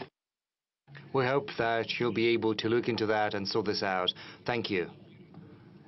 Irina Sychova. Madam Sychova,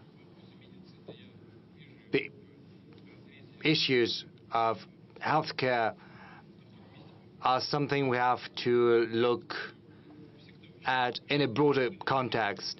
It ranks second in terms of importance, and the same goes for any country, for developed nations in particular, because there this issue sometimes is even more relevant. But we shouldn't think about them, we should think about ourselves, about home. So thank you for pointing out that the clinics are being renovated. It's a good sign. It means that something good is happening. We have a whole program dedicated to this matter. But the most important thing with the specialists, with the personnel, is related to the first stage of our healthcare system. You know, we've got the hospitals, and there the problem with doctors is almost non-existent, whereas in the first stage, the clinics working with patients directly are a weak link. And the most important thing is to organize healthcare across different regions of Russia. If we look at the use of beds in hospitals, we see that they are not filled throughout all the year, whereas the first stage of the healthcare system, the first stage has this problem. The thing is how we reallocate the burden and how we make sure that it's spread out evenly throughout the year.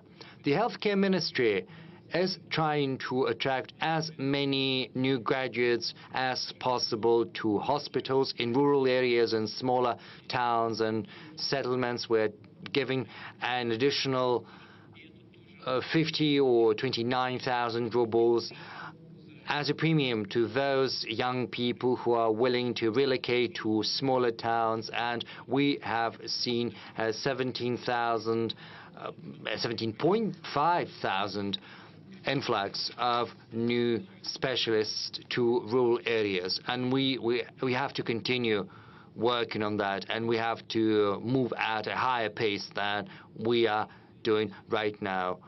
Colleagues will probably help me. We'll jot all of that down, and we'll help you with your father, of course. Let's keep on medicine. We have a smaller number of questions as compared to last year related to deficit of drugs, but there are problems for drugs on prescription. A pensioner from Kerch is writing that she needs drugs against cancer, but unfortunately drugstores cannot provide her with that because they're simply not there on our shelves, and she has to pay from her own pocket. And there is also a lack of saline solution. So people who've got diabetes, they are facing challenges with the supply of insulin. Rashida Iudinova writes to us that in Neftejugansk she cannot get insulin from hospital, nor can she buy it from a pharmacy. From Saratov region, a person writes that he has problems with insulin and also blood sugar test strips. So, Mr. President, what do you think of the current stages of our pharmaceutical industry, and how do we provide our patients with the medical care they need, in particular the drugs they need? This is the question of the utmost importance, just as the supply of medical specialists. Pharmaceutical industry is one of the most important avenues we're pursuing. When I was the chairman of the Russian government, that was back in 2008, back then we embarked on the path of building our own pharmaceutical industry. Back in 2008, we started talking about that. We drafted programs dedicated to the subject. In 2009, the first programs were set forth. They bore different names, but the substance has always remained the same. And that substance is building our own pharmaceutical industry. I do not remember how much money we allocated back then. Pharmaceutical industry was being developed thanks to the government support, to a large extent, using the money earmarked from the federal budget. Whereas currently, our pharmaceutical companies, for the first time in history of the several last years, have started channeling their own money into research and development to the tune of dozens of billions of rubles, I think 40 billion rubles or so. They've got their own development programs.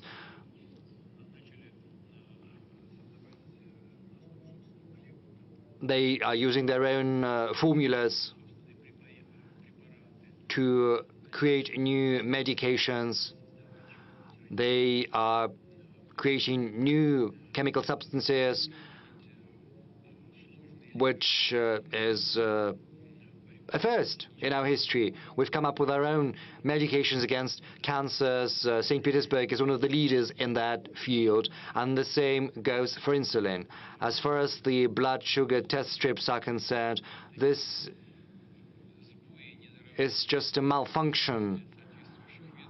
This is a shortcoming on the part of the local organizations, because the money for all of these medications is allocated on a timely manner, so the procurement process has to go through smoothly. I'm going to talk to the leadership of the Russian regions. Everything has to be done on time. And of course, you need to take into account the requirements of the market. We have a special program dedicated to the development of the pharmaceutical industry, which is currently part and parcel of the technological leadership program. There's a special subsection within that project related to essential medications. By 2030, we need to supply 90% of our own medications, and as far as medical equipment is concerned, the figure is 40%. So we are making good headway, but of course we've got all of this big work cut out for us, and malfunctions do happen. I know that you have spoken about deficit of insulin. Well, actually we have enough of insulin. The same goes for saline solution. I'm aware of that. I'm trying to follow all of that as far as saline is concerned. It's not about saline, it's about packaging. It has to be supplied on time. Two ministries, the Ministry of Healthcare and the Ministry of Trade and Industry, did not take the timely decision on the price of the packaging. And the price was not competitive for the producer, so they had to buy some of the packaging from abroad. Right now, the decision has been made, and I'm hopeful that these malfunctions will not happen in the future. But we'll have a look at all of that in future. Mr. Peskov, over to you. Yes, let's move back to the audience. You know, we won't get far this way. Well, let's not do it like this. You know, we'll be plunged into chaos, and we won't be able to deal with that. I'm sorry. Ksenia Aksionova, Spas TV channel. You know, there's a person whom you have great respect for. That is the spiritual father, Father Nostrin. He said that we need to prohibit abortions, four-letter words, and we also have to bury Lenin's body.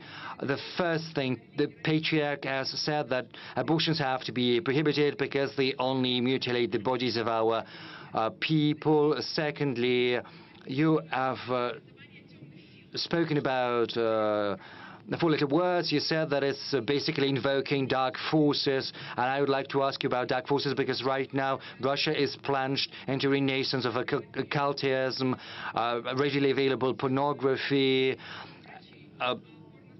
and people spend more money on pornographic websites and extrasense and spiritualist than on anything else. And the third component is burying Lenin. I'm not talking about the assessment of his activities, but about respecting the will of his family, because, you know, an embalmed body in a mausoleum is a godless tradition. What prevents us from burying the body of Vladimir Lenin?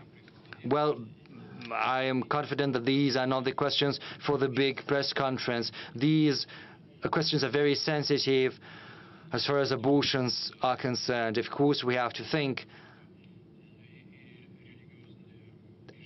about respecting religious convictions. They have to be protected, of course, on the one hand. On the other hand, we have to address the demographic issues, but we also have to think about the level of welfare of Russian families with children. We have to think about their future, and we also have to think about the right of women to make these decisions. This is a very sensitive matter we cannot address during the press conference.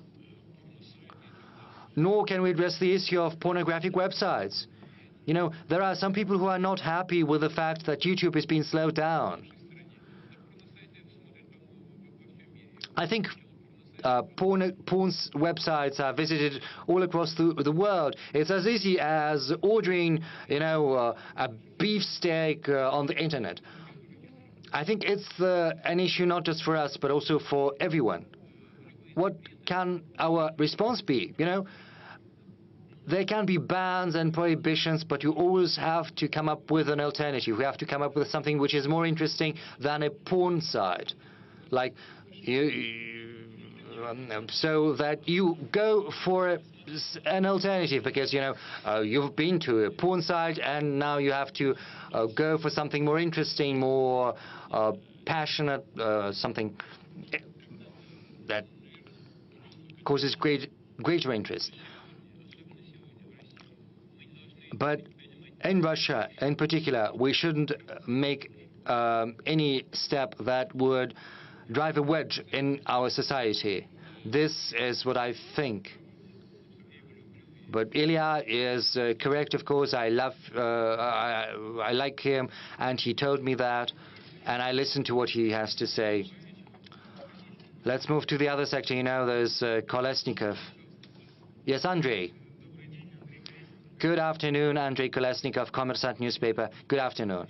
Mr. President, it's been almost 3 years since the beginning of war. We've all changed. profoundly. The war has changed each and every one of us. But what has changed inside you? Have you come to understand something about yourself? And another question, if you don't mind, maybe no one is going to ask that question. No one is asking it. Some time ago, Joe Biden, US President, pardoned his son, Hunter Biden, who had been convicted for perjury and the course of buying weapons. Everyone has expressed their opinion on this subject, whereas you chose to keep mum. So what do you think about that? Can you comment on it? Sometimes, silence is gold. That's what they say. Sometimes it's better not to say anything. Thank you for the question, incidentally. As for the pardon Joe Biden gave to his son, even though he had promised not to do that. This is a very delicate subject. We've got examples in our country's history. We know this famous painting, Ivan the Terrible and his son. We know about this painting. Maybe that's a legend, or maybe it's not, as is probably what happened to Peter the Great's son, Alexei. What happened to him? Maybe it's a legend, maybe it's not. Or what happened to Stalin? This was not a legend. When Stalin refused to swap his son Yakov for the German Marshal Powell's, he said he would not swap a soldier for a field marshal. And back then, even surrendering into captivity was considered a treason. And, the nation was on the verge of not a defeat, but a total annihilation, I would say, of the entire nation. So it was a matter of life and death, of survival of the nation. And the measures and policies taken to win were rigid, tough, and sometimes cruel. And given that sentiment that was supported by Stalin, he wasn't able to save his son. He said what he said and he did what he did, and his son was executed in a concentration camp. And Field Marshal Pauls was used during the Nuremberg trial, and no one expected to see him when he entered the courtroom. With respect to Biden,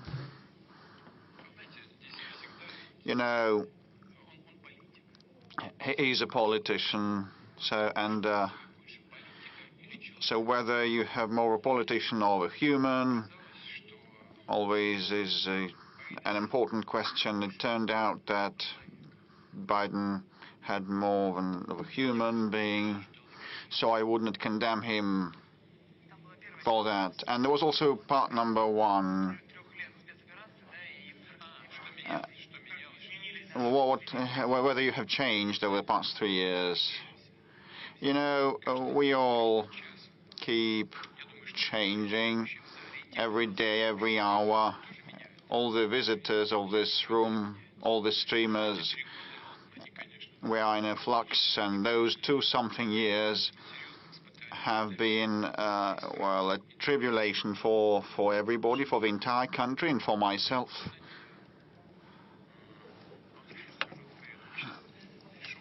And we keep joking.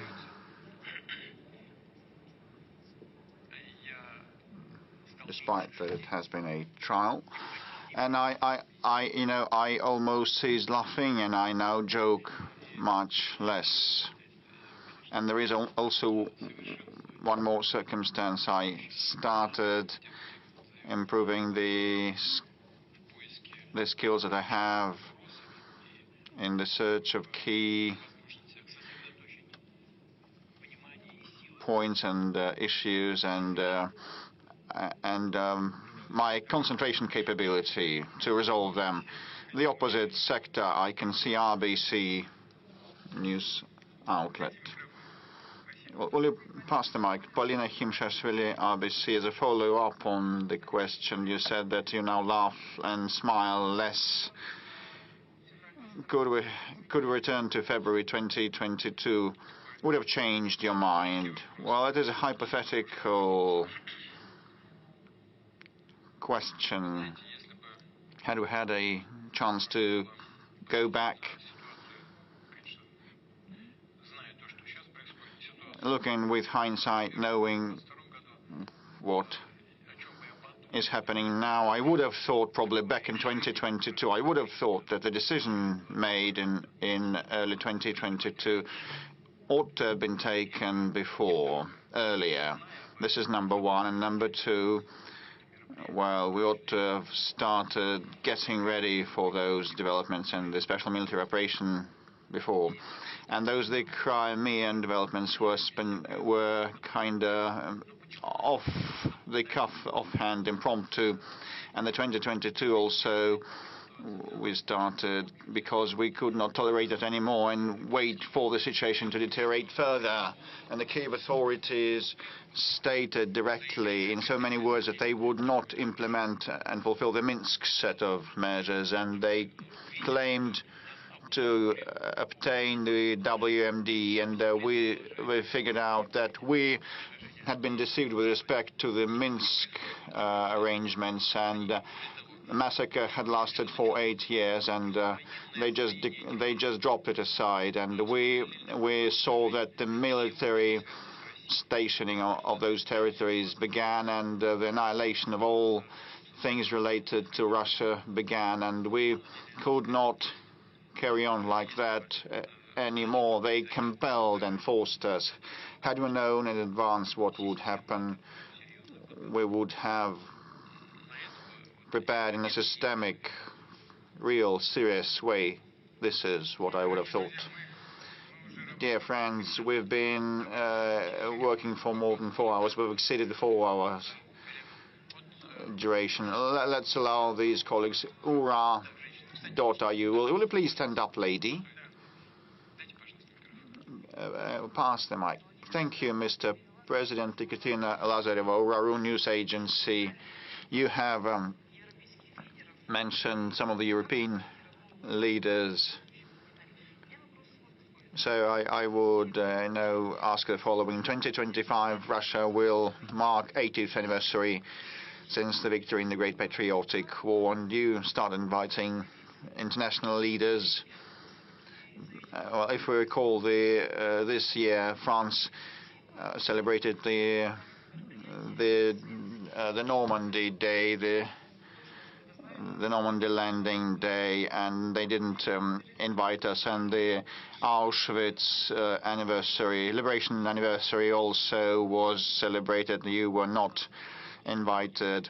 But have you submitted invitations to the former anti-Hitler coalition representatives to attend this future forthcoming anniversary? Is it important for you to see US, France, and Great Britain represented?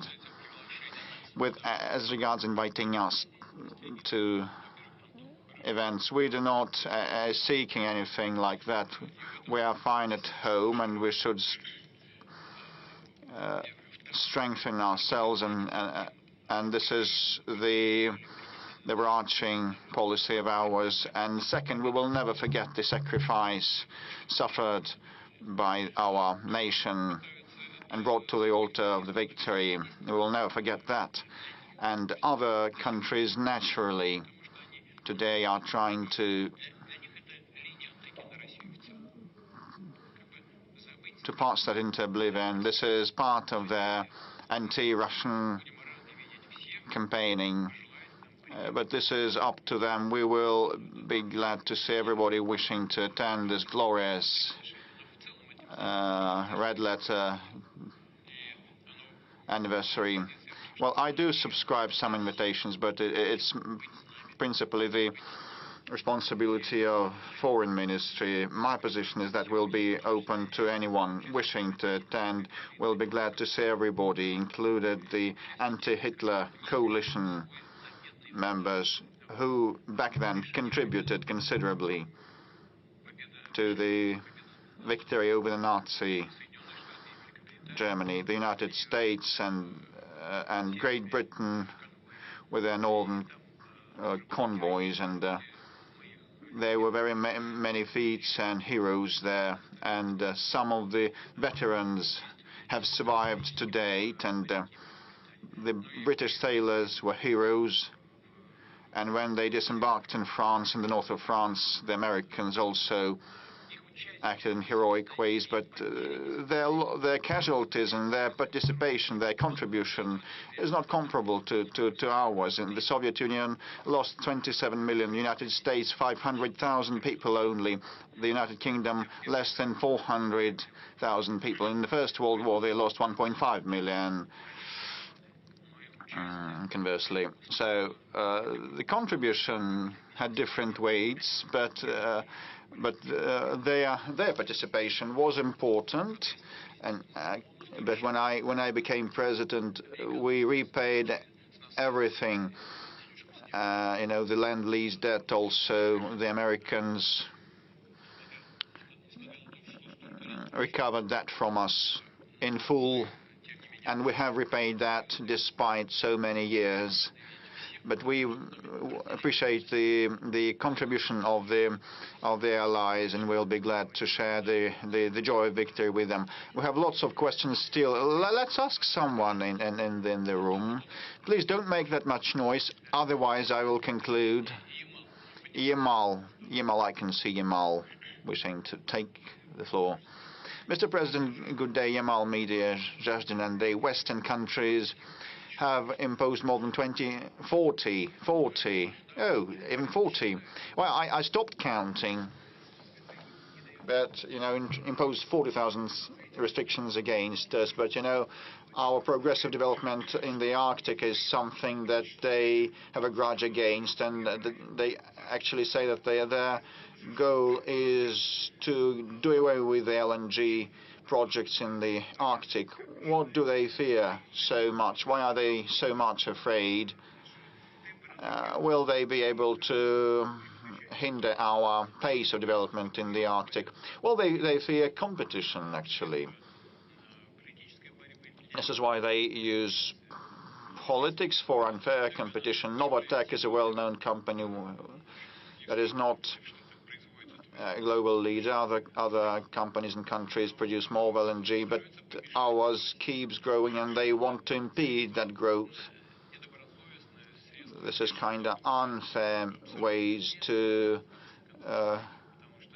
restrain competitors, and this is bad for them if they fight competition like this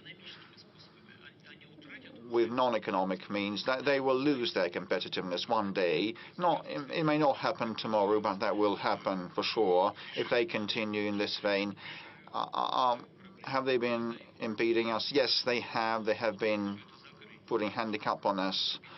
Will they be able to kill it off completely? No. They will do damage to us.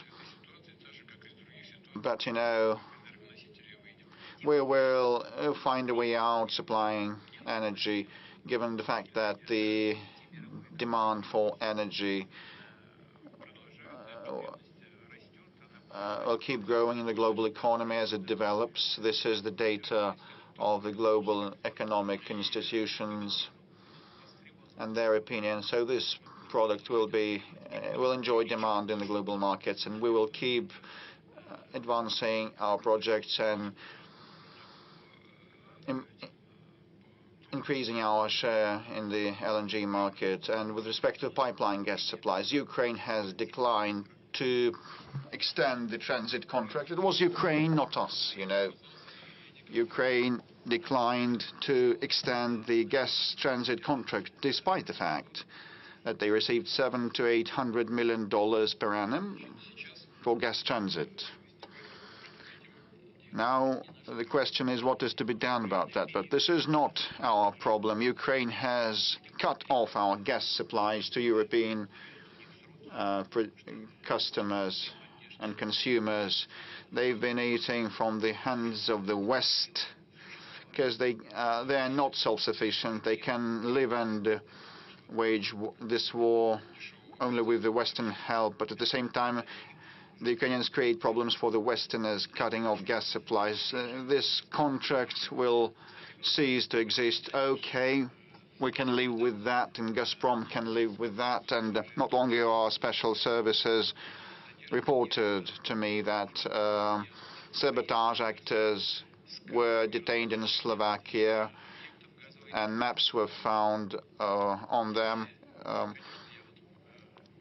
with energy facilities and installations spotted on their maps. So I received information just yesterday, so I would ask via the special channels to find out why so and what was happening, and because they wanted to commit terrorist attacks in Europe, because they've been fed by, they live off the West, and now they kind of start perpetrating terrorist attacks in Europe. But our option is to cooperate, and we will attain our goals.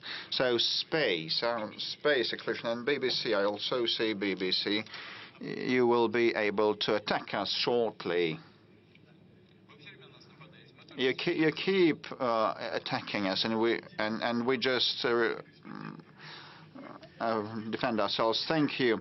I represent the Chinese television, but you look very much the Chinese people of ours. I feel that, but I'm a Russian citizen, despite the fact that I'm considered a foreign journalist. Let me start with a question from the state television of China, CGTN. Thanks to them, I'm employed, and so the question is, the program is titled Outcomes of the Year, and in the course of that year you kept saying that the Chinese peaceful and peace-building initiatives are, I don't remember the exact quote, that you said that they're more workable and feasible than all other things by other intermediaries. If we cast everything aside, the West has exhausted the limit of trust, and Russia was deceived and duped by the European leaders. But if we speak in specific, concrete terms, and if Mr. Trump and his aide, Mr. Kellogg, keep saying that one can put an end to this war even before the inauguration on the 20th of January, but actually we're not now saying about acceding to NATO or not, just seize the fire in an instant. Is that possible? Is Russia ready to make this important steps if the European partners and American partners would manage to persuade Kiev, because the entire world is tired of the Ukrainian crisis, and people in this country also want peace, and this would be a simple step. No one risks anything, just in an instant stop where things are. If someone fails to implement that, would not keep their word, this can resume. No one would lose anything. Just put it at a halt. And my second question, so it is a hybrid format. I live in Korolov, in the suburbs of Moscow, so I'd like you to hear the biggest scientific town in Russia. So now at the Khrushchev Center, the National Space Center is being built, and the residents of the town of Korolov, there's 250,000 people, just are bewildered, and they do not know whether we maintain this space capital status, because actually we need to have a special probably economic zone on the territory of the house building plant, because we should reinstate Korolov as the historical space exploration capital of our country. And we need a third entrance to our city, because we have huge of congestion. 4 hours we spend in those traffic jams. So we need a flyover and bridges, and we have some issues about democracy. I apologize, I'm just winding down and saying everything. So you combine two, you're wearing two hats, that of a citizen and that of an international journalist. Third entry into Korolov. It is an acute problem. You probably know that we need it. We cannot spend so much time in the traffic jams. And I believe that the whole population of Korolov is applauding me right now. If you are able to resolve it, we will be just happy. I'm sorry for having taken so much time. Well, your employer wouldn't thank you for the second part of your question. It's not what he sent you here for, but you got my message correctly. You should think about your home. Well, actually, we raised the issue of the entry into Korolov. I remember it, I know it from our previous debates on the development of Korolov as a space capital of Russia. In Moscow, we are already constructing an important center. It is important for the development of the space industry. But the town of Korolov is a recognized center of space industry. I'm not going to go into detail, but Korolov, as a scientific town, undoubtedly deserves its due attention. I'll necessarily raise this issue with my colleagues, with those who deal with aviation and with space. There are different plans. The idea of establishing a special economic zone does have its justification and its reasons. I'm not going to pronounce the final judgment, but it is something we have to think about. And indeed, we should think of using the potential of the city. You are absolutely right in this regard. Now turning to the peace initiatives of the People's Republic of China and the People's Republic of Brazil, the South African Republic of South Africa. Why we find it important? It's because it is a sincere attempt to find a solution. From our point of view, this attempt is a balanced one, and it is not imposing anything on any of the parties, neither on Russia nor on Ukraine. And it has been done by neutral countries that don't interfere into the conflict like Western states do, that de facto fight against us with the hands of Ukrainians. So what they are proposing is something that we should think several times about, because they are a party to the conflict too. Well, about your proposal regarding the ceasefire. Well, you know what's happening on the ground is attrition of the military equipment, munitions, and most importantly, the troops on the part of Ukrainian armed forces. We see the attrition. That's what's happening really on the battlefield. Our army is advancing. The adversary cannot get a foothold on and can entrench on the positions that it has left. They leave the areas, and even if they take over some areas, they cannot entrench in these regions. If we declare a ceasefire for a week, it will give our adversary the opportunity to entrench themselves, to receive munitions, which is very important, and something that is equally important from the point of view of training the troops. Well, right now they are simply recruiting people on the streets. They simply catch stray dogs, them like stray dogs. But stray dogs are at least put into special centers. And here they simply catch people in the streets and send them to the front line. That's what we see on the front line, on the battlefield. They are not trained properly. It's not how people, soldiers, were trained during the Soviet times. Even those who received trainings in the Western countries cannot be compared to those who had been trained in Soviet times, because they are prepared and trained by those who have never been on the battlefield. So how can they train others? So a long ceasefire, well, relatively long ceasefire period, will give an adversary the time for training and retraining of personnel. In the battalions, they have 35% of the troops, of the necessary troop numbers. So they'll receive time to re-equip their divisions. What we need is not a ceasefire. Instead, we need a lasting peace with guarantees for the Russian Federation. It is a complicated question how we can ensure these guarantees, but we could think about it.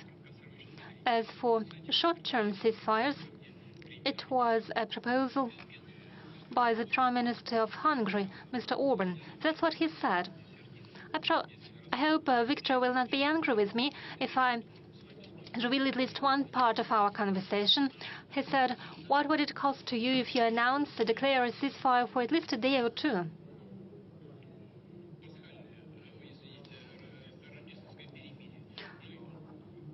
It could be a Christmas ceasefire. The adversary will not be able to accomplish anything with these 2 or 3 days.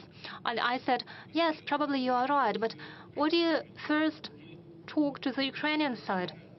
At least 3 times did we agree to similar actions when it came to the navigation in the Black Sea, when it came to the energy infrastructure, and so on and so forth. Erdogan made proposals. Ask your president. He was a mediator, and as a mediator, he made a proposal. I said, I need time to think about it. Next day, I called him, and I said, okay, we agree. But next day, head of the Ukrainian regime said, no ceasefire, no talks. I called later on Erdogan, and he says, well, those are our partners. And now I asked Orban. He suggested a Christmas ceasefire, and he also proposed a prisoner exchange. I didn't say no. I said, well, I will have to think about it in principle, but go and ask them. He went and asked them. Next day, head of the regime said there would be no ceasefire and no prisoners exchange. That's the answer to your question. We've been on air for more than 4.5 hours. We are going to an end. Now, what is the BBC?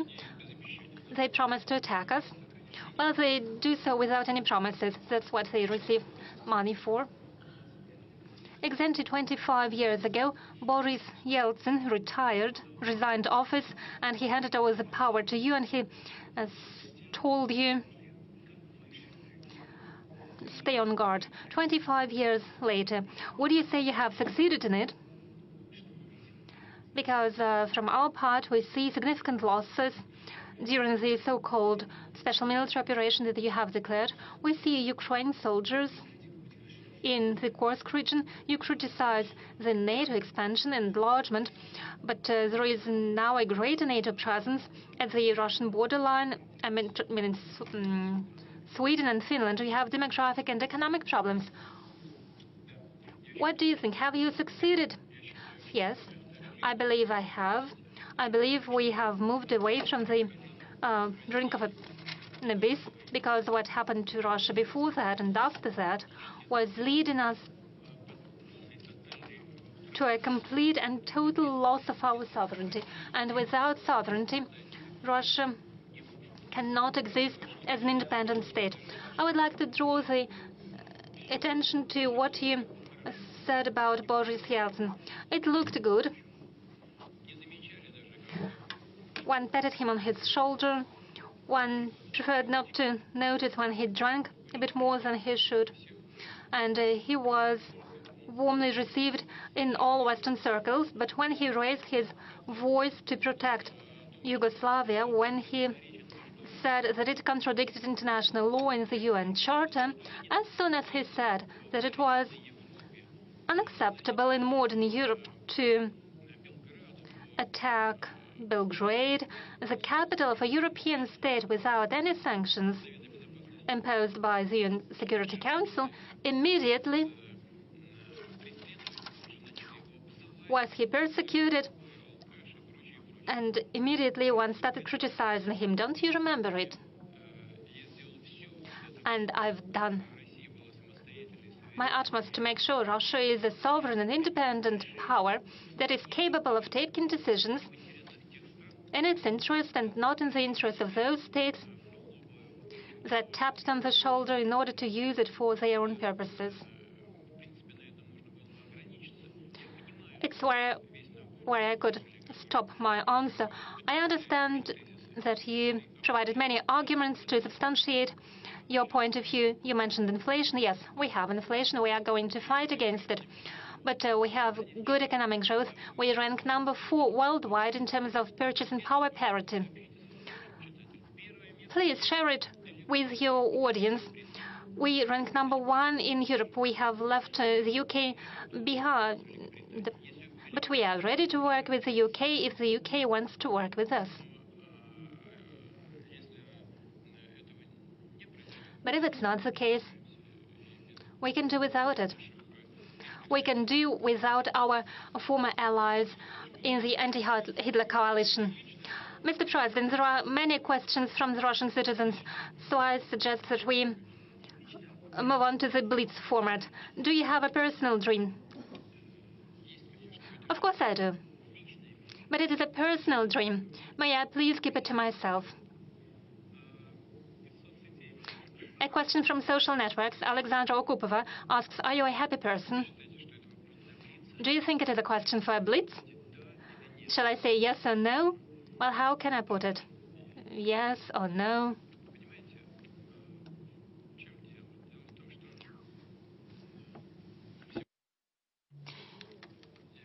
It's a well-known fact that I was born in a regular working-class family. As for my forefathers, they used to cross the Danube River, and I have a document that says that one of my forefathers was awarded the St. George's Cross for that. Later, all of my relatives on my mother's side, on my father's side, fought in the Great Patriotic War. Every second of them died. My father was invalided out of the Great Patriotic War. I used to serve in Foreign Intelligence Service, so my work has always been connected to serving the motherland. And the fact that the Russian citizens, the people, have entrusted me with leading the Russian state is a tremendous honor and tremendous responsibility. In essence, I could say I'm happy with that and thank you. However, I should be more God-fearing maybe and saying, what else should you expect? What more can you wish?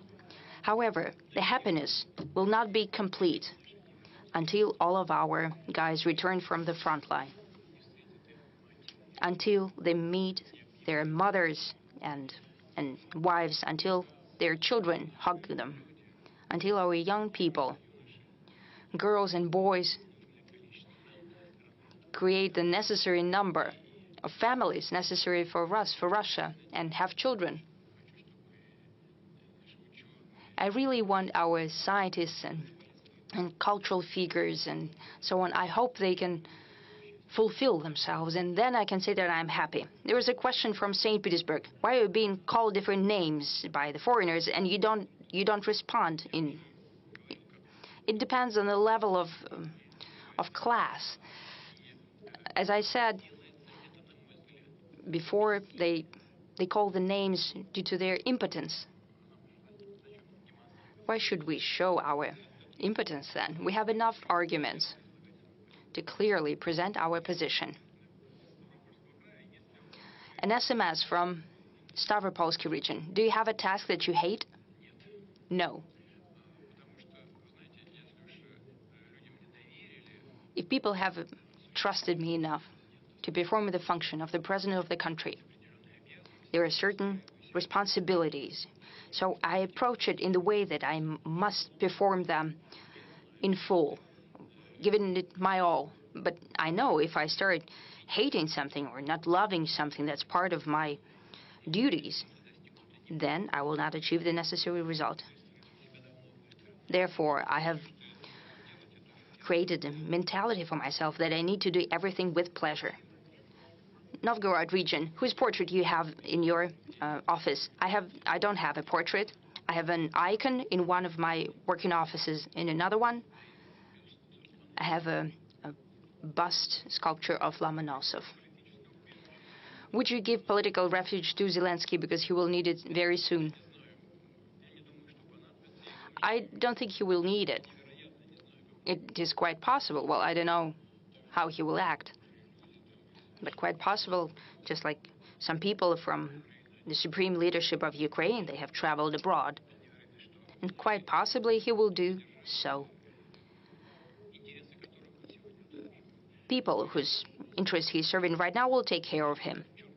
But if he appeared out of somewhere, you know, like a jacket from a box, well, Russia does not refuse anyone.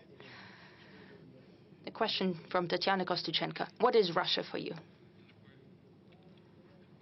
This is a comprehensive question.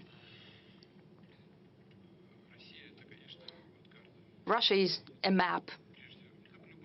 Just like any country, it's a tremendous territory. It's not only territory. This is history, culture, our customs and traditions. All of it is Russia. However, the most important thing is people. You know, sometimes I find myself, well, I don't often watch TV. I don't have quite enough time. I'm not on the internet a lot. But when I look at the success and achievements of our people, there was a world championship, world swimming championship. I saw guys walking out, huge guys, very confident, performing. World championship champions and beautiful girls. I was looking at boys and girls who are achieving great success at the Olympic Games. I'm looking at my young scientists whom I met quite recently. Honestly, well, I look at that and I'm so happy about it. I rejoice at that as if they were my family members. I rejoice as if they're my loved ones. Therefore, I'm looking at Russia as at a family. We've been working more than 4.5 hours. We have answered many questions, millions of viewers. We have many questions ahead of us. Is there anything that you would like to tell to the citizens of our country? I talked right now about that I treat Russia as my family. Therefore, this is what I wanted to say. We're working, we're talking.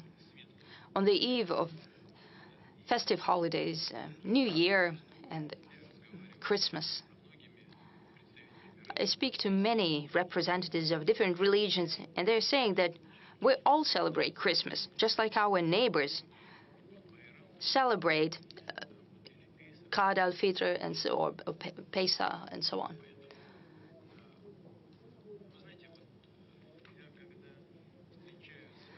You know, when I meet with the representatives of different religions, I ask them, when you talk to people, just a regular conversation, what do people tell you? What do they regret? It's not naturally the secret of convention. But you know what people regret? They did not spend enough time with children, or did not dedicate enough attention to children. On the eve of the New Year, which is a family holiday, and especially Christmas, I would like to wish everyone to dedicate more attention to your loved ones. I would wish to all of you success, well-being, and health. Thank you.